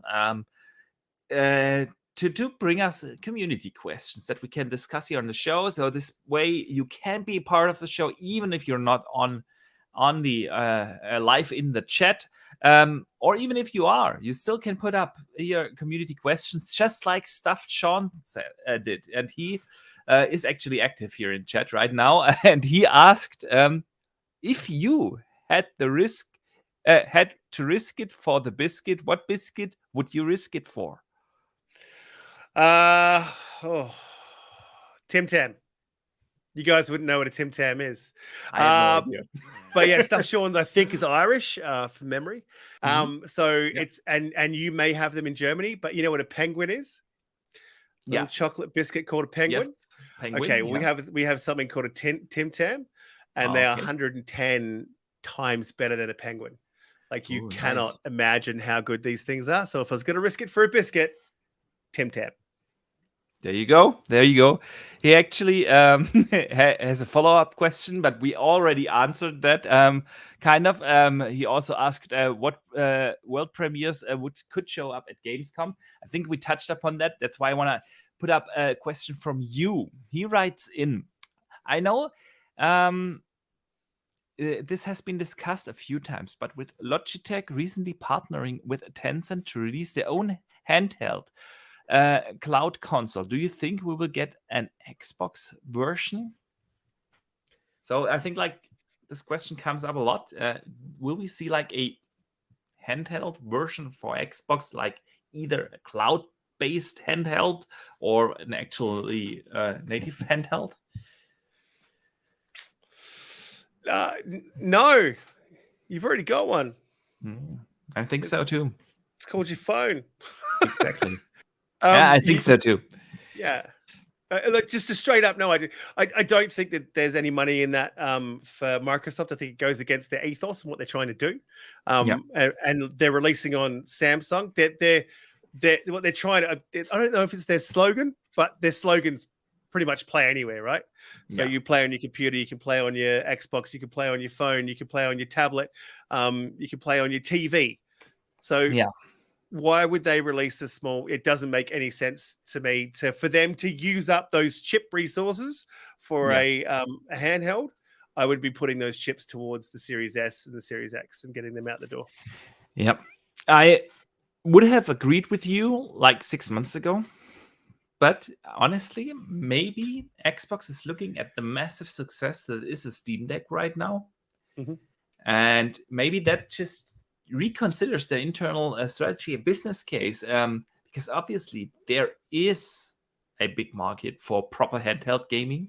And since they have their SKUs already set up, like they have to develop games for multiple consoles and PC, throwing in another one, of course, would technically be relatively easy. I think like the biggest question with this is if they want to put that extra load of work on the developers, because obviously they then not just have to optimize for Xbox Series X, S, and PC, but also whatever that handheld will be called. So not sure about that, but I think like the massive success of the Steam Deck could maybe lead to Microsoft reconsidering that.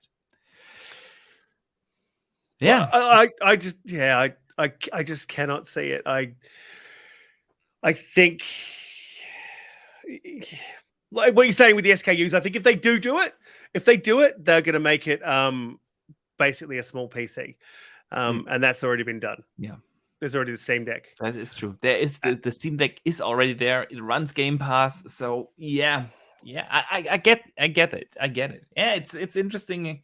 But right now with the chip shortage, I don't think that any of the platform holders actually want to launch another device. Nova Chief writes in. It's a little bit a longer question, but it's a very good one. A lot of people have said Microsoft would buy Warner Brothers games, but why wouldn't they buy all of Warner Brothers? An acquisition of the whole company would strengthen Microsoft's gaming division and also give them one of the top streaming services with HBO Max. It also would give Microsoft a lot of popular IPs like Looney Tunes, Harry Potter, and DC, all of which would be money-printing franchises if they were handled properly. What do you guys think about an acquisition like that? Sorry.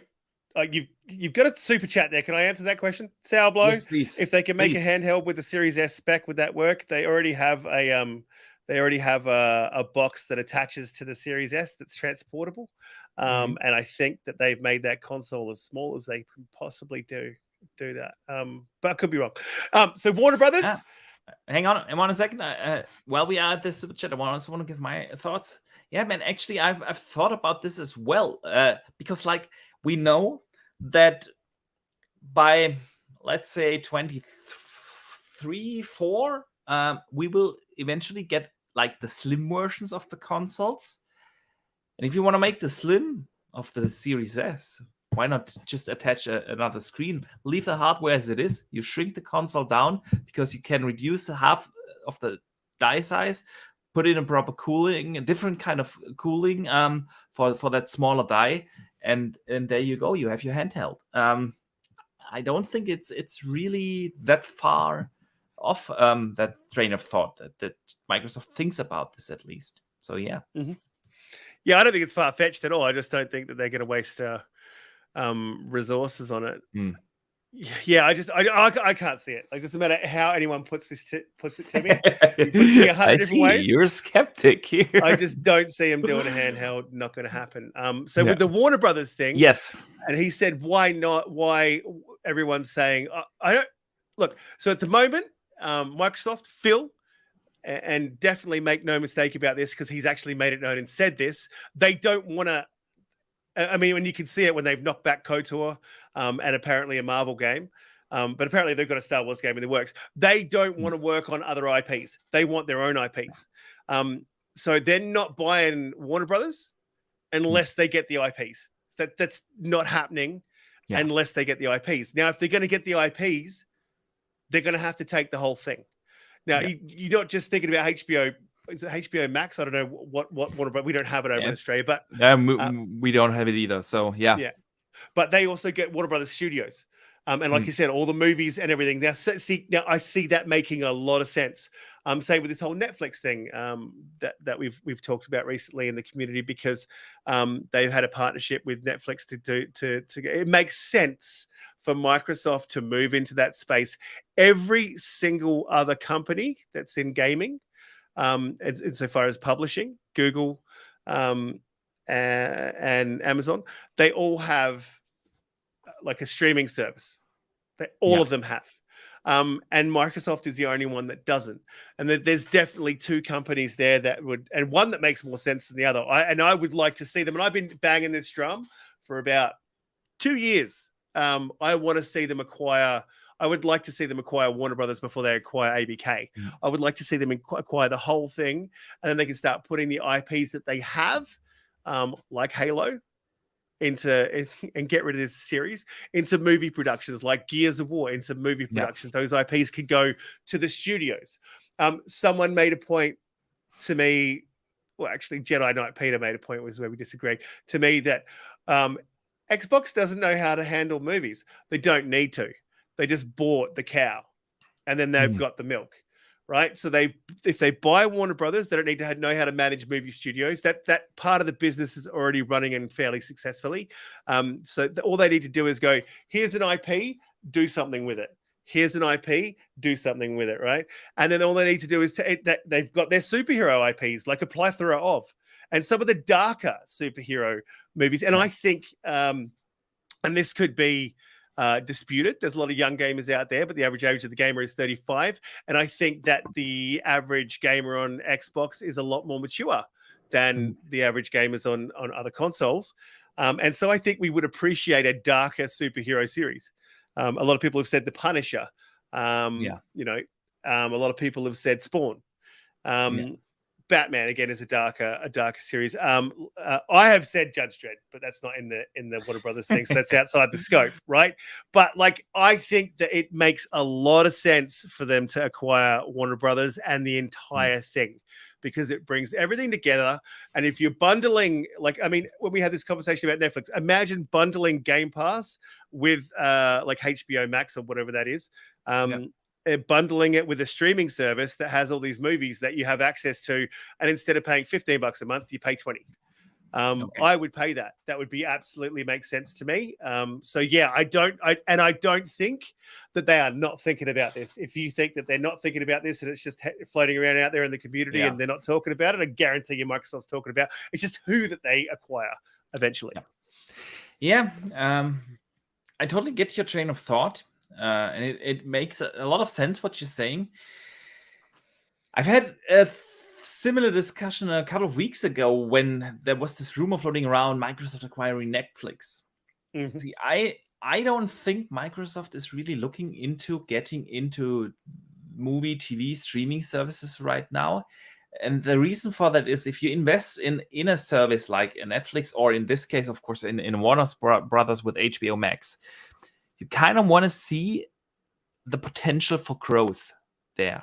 And to me, it kind of looks like that streaming market is very saturated right now. There's a lot of competition, dozens of different services. I don't know about it in Australia, but like here in Germany, we don't have an HBO Max, but we have like at least 6, 7, 8 different streaming services fighting for our wallets. And I don't think that Microsoft can bring anything to the table with their bigger organization that lets them grow that kind of business. At best, they can more or less remain in the market size like it is right now. But if you look at all the acquisitions that Microsoft did, especially in our bubble, like the gaming bubble, it's all about growing their business. Like Bethesda wasn't bought because they just want to keep Bethesda like they are. They want to use that to grow not just Bethesda, but Xbox and Game Pass in general. And ABK is not about console gaming at all. I've said it so many times, like they are not really getting any games for consoles, like Call of Duty, and that's about it. Like, and every decade a Diablo. But that acquisition is to get like big in PC and the mobile space, which like lets them grow their business. And I don't see that happening in the movie or streaming services right now. So I would love for them to acquire Warner Brothers, but I would be fine with just the gaming part of it. Get the studios, get the licenses for these IPs, because, and that's the other thing, like you said it, you're 100% spot on. Microsoft is not really into doing like licensed games where they don't own the IP. But I think like that's actually a mistake. Like what Xbox needs in their portfolio is a pop culture game. It doesn't have to be necessarily a superhero like Star Wars or something like that. Get the Mandalorian on your console, but just this kind of pop culture game is like really important. If you can print like Sony does it with Spider-Man, if you can print a character like that on the box, it just automatically sells. And I think like this is a missed opportunity on Microsoft's side for many years now, because they are not doing these kind of licensed IPs. But yeah, we shall see about Warner Brothers. That rumor has been floating around for years now. So yeah, good stuff here. The Jinna writes in. Actually, I don't know whether it's him or her. So apologies for that. The question is, everyone argues about who would win a fight in between the Doomslayer and the Master Chief. But people are missing the big face of Banjo-Kazooie versus Crash Bandicoot. Who's your money on? Yeah, look, I saw this one in your thing, and I got a chance to think about this. Like this one caught my eye. And then I was like, oh, I wish you'd asked me about Halo and Master Chief and Doomslayer. Because I would have said 110% Master Chief. God, this is a tough one. I think Banjo would probably win. I think he's got a few more tools in the bag than I think so too. Yeah. They are just a dynamic duo, and like Crash Bandicoot 2v1. Exactly, 2v1. Yeah, so yeah, I agree here. Jordan writes in, his handle is actually Berserker this. Now that Warner Brothers has quote-unquote beta launched multiverses, do you think we'll see other companies with enough viable IP try to copy and become a trend like Battle Royale if it continues to prove popular, e.g. Disney, Netflix, Xbox, PlayStation, Tencent, Embracer, etc.? Well, they're not the first to do this, and they're not the second to do this, and I don't think they're even the third to do this. Ubisoft did it with Brawlhalla. True. Yeah, and that was not popular at all. and also true. Now that ship has sailed. And so it's not what you do. I think it's how you do it. And I think that with multiverses, it's weird story about that. I had no idea it was coming. And like the week before, I think it was 2 weeks before, I was at an Xbox party talking to the boys, and I was like, you know what they need? We really need like a Super Smash Brothers with like Warner Brothers with like Bugs Bunny, you know, like Daffy Duck and like this dude and that dude. And like literally 2 weeks later, this comes out. That was a bit off subject, but like it's just weird. They did it well. It's done really well. So I downloaded Brawlhalla like just to go and check to see what that was like, because I'm like, oh yeah, wow, like there was Brawlhalla. I never downloaded it, never checked it out. I downloaded it, checked it out. It's not as good. So I think if they do, it's only going to be successful based on the merits of the game itself. So yeah, multiverses just feels right. It hits right. It's good fun. And the other thing about Brawlhalla was like it's really sweaty now. So the people that have been playing it since launch, they're just too good. So multiverses is, I think, a little bit of a special game. I think you just get these games like Apex that just land kind of out of the middle of nowhere. Everyone tries them out. And... yeah, they just hit the zeitgeist for some reason. And listen, I think like right now, and I don't want to take anything away from multiverses. Please don't get me wrong, but right now, releases are so dry. You could literally release anything and it would be kind of a success. I've said this before. When the next big game that comes out is Saints Row, it doesn't really matter how good Saints Row is going to be. It's going to be a success because gamers are just, starving for something to play. Like, so, and I'm not sure whether multiverses is now really hitting the zeitgeist, or is it if it's just this like there's really not much else to play or coming out right now. There's always something to play, don't get me wrong, but you know what I mean. Like there's really not many releases right now. So what's that? And if you like want to copy paste that formula and that kind of success, like you would land in a 24, or I don't know, maybe if you're good, like 2 years or so, and then what are we talking about? You're facing a completely different year in gaming, like 23, 24. Those years are going to be nuts with releases. So kind of every game will have a hard time by then. And it kind of is like the Ubisoft thing to do, like chasing trends and then coming out like 3-4 years later when they are not trends anymore. And there's just a different environment in gaming. So yeah, it's good for multiverses, and I do hope it has success because I haven't played it, but it does look like a lot of fun. So yeah, it's kind of where I land. I have a couple of others. You wanna get one? This one is interesting. Volcanic X writes in, what is the maximum price you would be comfortable paying for the Xbox Game Pass? Yeah, and I want to hear that from the chat as well, guys. Please type it in chat. What's your price limit for Game Pass? Was that linked to something though? No. No, it wasn't linked to anything, because I saw that one as well. Like, what is the maximum comfortable? Like, I think like it's a tough question to answer, because like if I look at myself, like how much money I save with all the games that I play through Game Pass, they could raise the price to like $30, and it still would be a business case for me. But would I be comfortable in paying like 30 euros a month? Probably not. So it's really an interesting question. It's really 16? It's really subjective though as well, because in what year? Like now? Like if they raise the price, I would be out. You know, like if they raise the price next month, they're like, oh, by the way, we're going to chuck an extra $5 on. That's not like excessive. $20 isn't bad.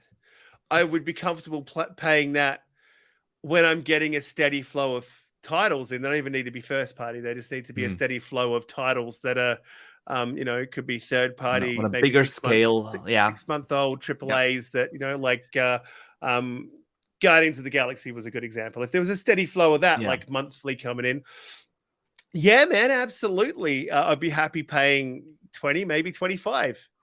But without a steady flow of games in there, I would not be comfortable with any kind of release. So the max, I guess, in answer to the question, because I have thought about this, is about 25. I think I'd be comfortable. Now, if you started to throw something in there like a Warner Brothers streaming service or a Netflix streaming service, or you don't even buy the cow, and maybe they work out a deal with, wouldn't be Amazon, but say Netflix. Hey, here's a deal, and you're going to get your Netflix for $10, and then you're paying $25. Well, then it wouldn't matter what was going on. It'd be like, yep, absolutely, that's worth it. So it's all very subjective and dependent on absolutely, and it really depends on how you use Game Pass. If you're like that gamer that just waits for big AAA releases in Game Pass, you could argue like we didn't have many AAA releases this year in the service, so at least so far. So if you like me, like that plays like everything, from smallest indie to biggest AAA, like I play so many games. Like I said, I would be comfortable with a higher price. I'm not really sure where it land. For me, it would, like, if they include that family pass that is rumored to come to Game Pass, like I would be definitely comfortable in paying 20 or even 25. So isn't that interesting though? Because you brought up a point there as well. I know we're doing community questions, but like, do you remember that when they had the showcase and then people were like canceling their Game Pass publicly on Twitter, right? And they're like, because there's no big AAAs. And at that point, we hadn't had a AAA since, I believe it was Guardians. No, it was Guardians, but I mean, a first-party AAA is what they were complaining about. Oh, that was like November last year with Halo. Yeah. So it was like a good 3-4 months, right? Or is it more than that? 6 months. 6 like months, something a crazy amount of time. You've been holding on to a Game Pass subscription, waiting for first-party titles. And now that they've had the showcase, you got to cancel it. I thought it was really weird, man. So I think it's an interesting, very broad question what he asked here, because it's really, really subjective and dependent on the people. Because I could actually make sense of that. Like, some people be like, all right, well, I just let the subscription run until something good comes in. Because I do it with Netflix, man. But then if I heard that there's nothing coming to Netflix for the next 12 months, I probably wouldn't publicly announce it, but I would most likely cancel it. So, it's weird. Very attention nuanced seekers. question. Yeah, those attention seekers. Don't get me started. Let's see. People in chat. Doom Reaper says he would pay $15.99. That's very good. Dave Ramos says standalone Game Pass Ultimate, no bundling with Disney. $20. It's like 15 right now, I think, in the US, right? It's like 13. Xbox Game Pass Ultimate. It's 13 here in Europe. So I think they're really good with that. They're really good with that because with games, you guys actually end up paying more, right? Than the US does, right? Because of tax and all that sort of stuff. And I already know how it works, but Xbox is really good with their services and DLCs actually as well. Whereas they don't charge you. So we pay 15 and the US pays 15, but our 15 is a lot cheaper. It's probably more around the $12 to $13 mark in the US. So they're really good with that. Just they absolutely are. I've said it before. Like in game prices, you're absolutely right. Like people are complaining about $70 now. That's like the price how it was, or on Xbox still is. Obviously, it's 70 euros. But well, right now, since the war, the exchange rate isn't that good anymore, but that was around about like 85 US dollars, and Sony is now 80 euros here, so which is like was like 90 to 95 US dollars depending on exchange rate. So yeah, like, and then if you look at the subscription service, they are like, even if you exchange to the US dollar, like the same price, which is awesome. Absolutely. Yeah, we get the games for $120, $70 games, about 124 Australian, which is crazy. $124. It's game prices even in Brazil, they are super high. Like they have games where they pay like 100. They don't have that standardized price. This is at least how I understood it. And one of the community just talked to me about this a couple of months ago, and it was like they don't have that standardized price. It's like you can have a game for like in euros, like 100 euros up to 150 euros. Some games, it's like not a standardized price. So and it's really crazy. What they have to pay. Yeah, in India as well. India is also super expensive when it comes to game prices. Yeah, it creates a barrier, and it's never good. Yeah. Then we have Stuff Sean. He says he would pay £20 or 25 euros, but I game share with my kids. So £30 for the family plan. Yeah, the family plan, man. It's about time that this comes. Thanos says 25 US dollars or 300 a year. Then current value is good, but says Siki, but unless more AAA games come into the service, I can't pay more than $15. I see only indie games nowadays. Yeah, he's got a point. AAA releases have been light in Game Pass, definitely. You're right, yeah, absolutely. What else do we have? I think that's for the most part. Sorry if I missed one or two. But yeah, I feel like little price increase people would be generally okay with, but not right now. I think like we all agree that game releases are just too light in general right now. So yeah, next year is going to be a total different story when you have like in the first 6 months games like Diablo, Redfall, Forza, Starfield all in the service. I think like people we need to come back to that question then. All right, man, I have two smaller ones, and then I'll let you go because I know it's very late for you. But very early.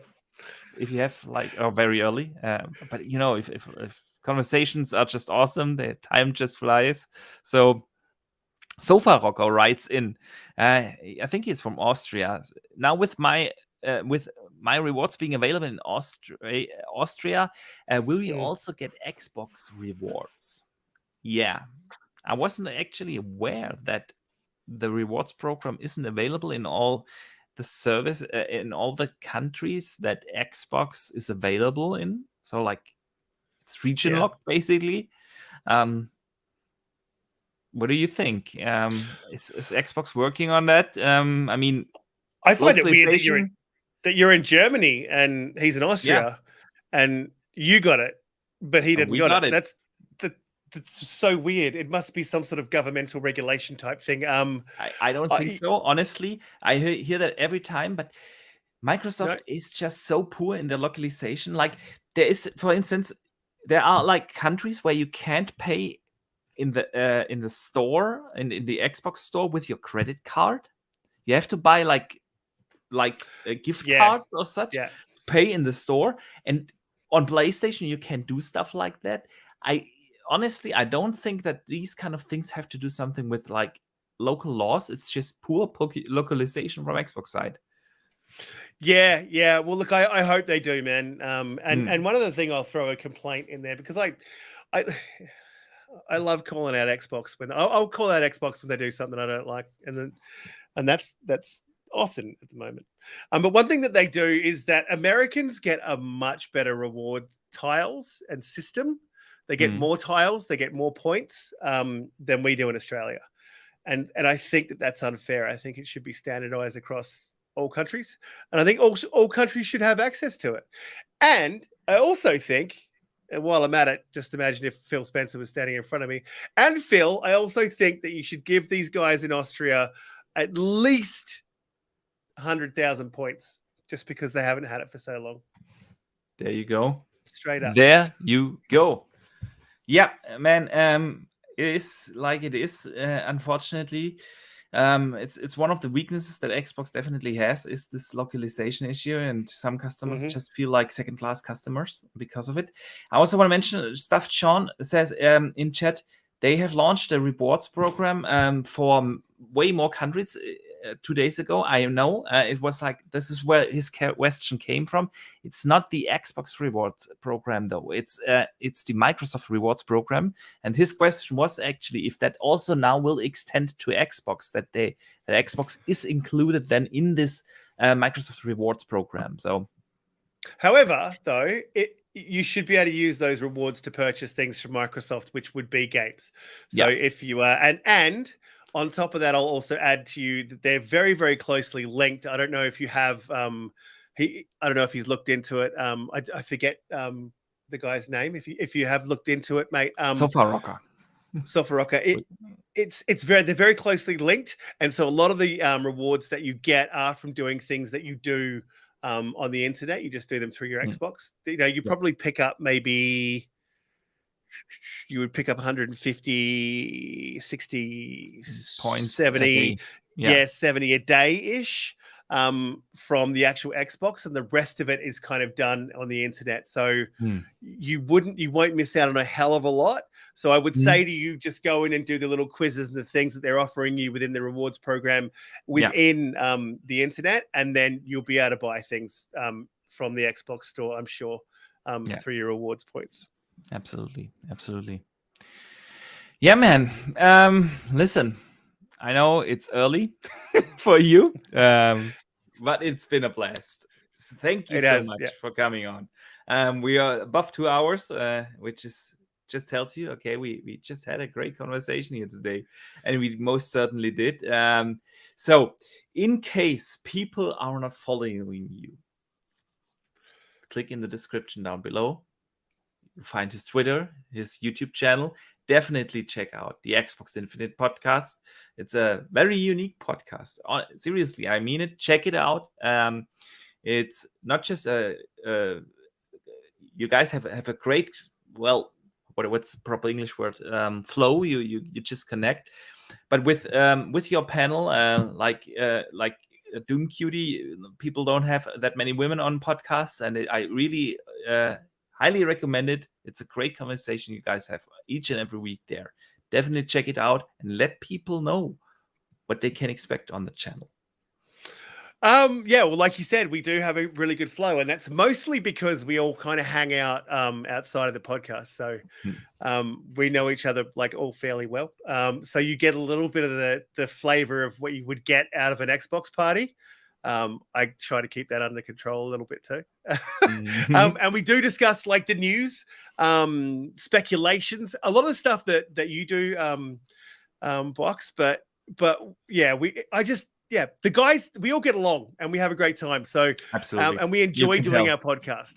And because we enjoy it, I think, you know, I'm not doing it for views. I'm not doing it for money. I'm not doing it for anything. I just love having these conversations. As you can tell, like today, I love talking about gaming. Right or wrong, and all the discourse, and I just love everything around gaming, and so do the guys on the panel. So yeah, you can head over there and check me out. I'm linked in the description. And Twitter is a very interesting place if you find me there. Some of you already know. But I don't take any of that stuff seriously, and most of it's just a good laugh. So if you see me on Twitter, that's just me messing around. If you've got a serious question, though, for me on Twitter, hit me up in the DMs. Hit me up on my channel, and I'll always endeavor to get back to you. And Box, man, thank you for having me on. I did have a great time. And it doesn't matter that it's early. Like I game sometimes till 6 a.m. and then go, oh my God, I need to get to bed. So this is like absolutely nothing for me to be awake. I think it's 4:15. And yeah, I've got energy at any time until I absolutely pass out. So, so yeah, I had a great time, man. I love the passion and energy, man. Awesome stuff. We have to get you on as well sometime. We're gonna have to try and meet up the times. Yeah, I'd love to. Hit me up. We'll figure it out. I'd love to. Absolutely. No, again, thanks, man, for taking the time. I had a blast. I hope the people in chat and people that listen after the fact had as well. You guys were amazing as always. I wanted to say again a big thank you, not just for the super chats, super appreciated generosity, but I also want to say really, like, you guys always have fantastic conversations here in chat. You interact with us on the show, and you just make the show to what it is. I always say that, but I truly mean it. You guys rock big time. So thank you so much. Next week, we will have Wandering Dutch, of course, coming back. And if everything turns out, we will have a developer on next week. But I'm not 100% sure, because he might also have to go on family vacation, and then we will have him a little later this year. But we shall see how this turns out. It's going to be exciting for next week. So definitely check that out. And if my time allows it, I want to actually start a World of Gaming Discord server, so so that we are able to continue our conversations that we have on here and on Twitter. So yeah, but my new job, I recently changed jobs. It's like crazy busy for me right now, so I really didn't have the time to set it up properly, but I intend to do that soon. So stay definitely tuned for that. And other than that, again, thank you guys so much for all the support, and don't forget to game on.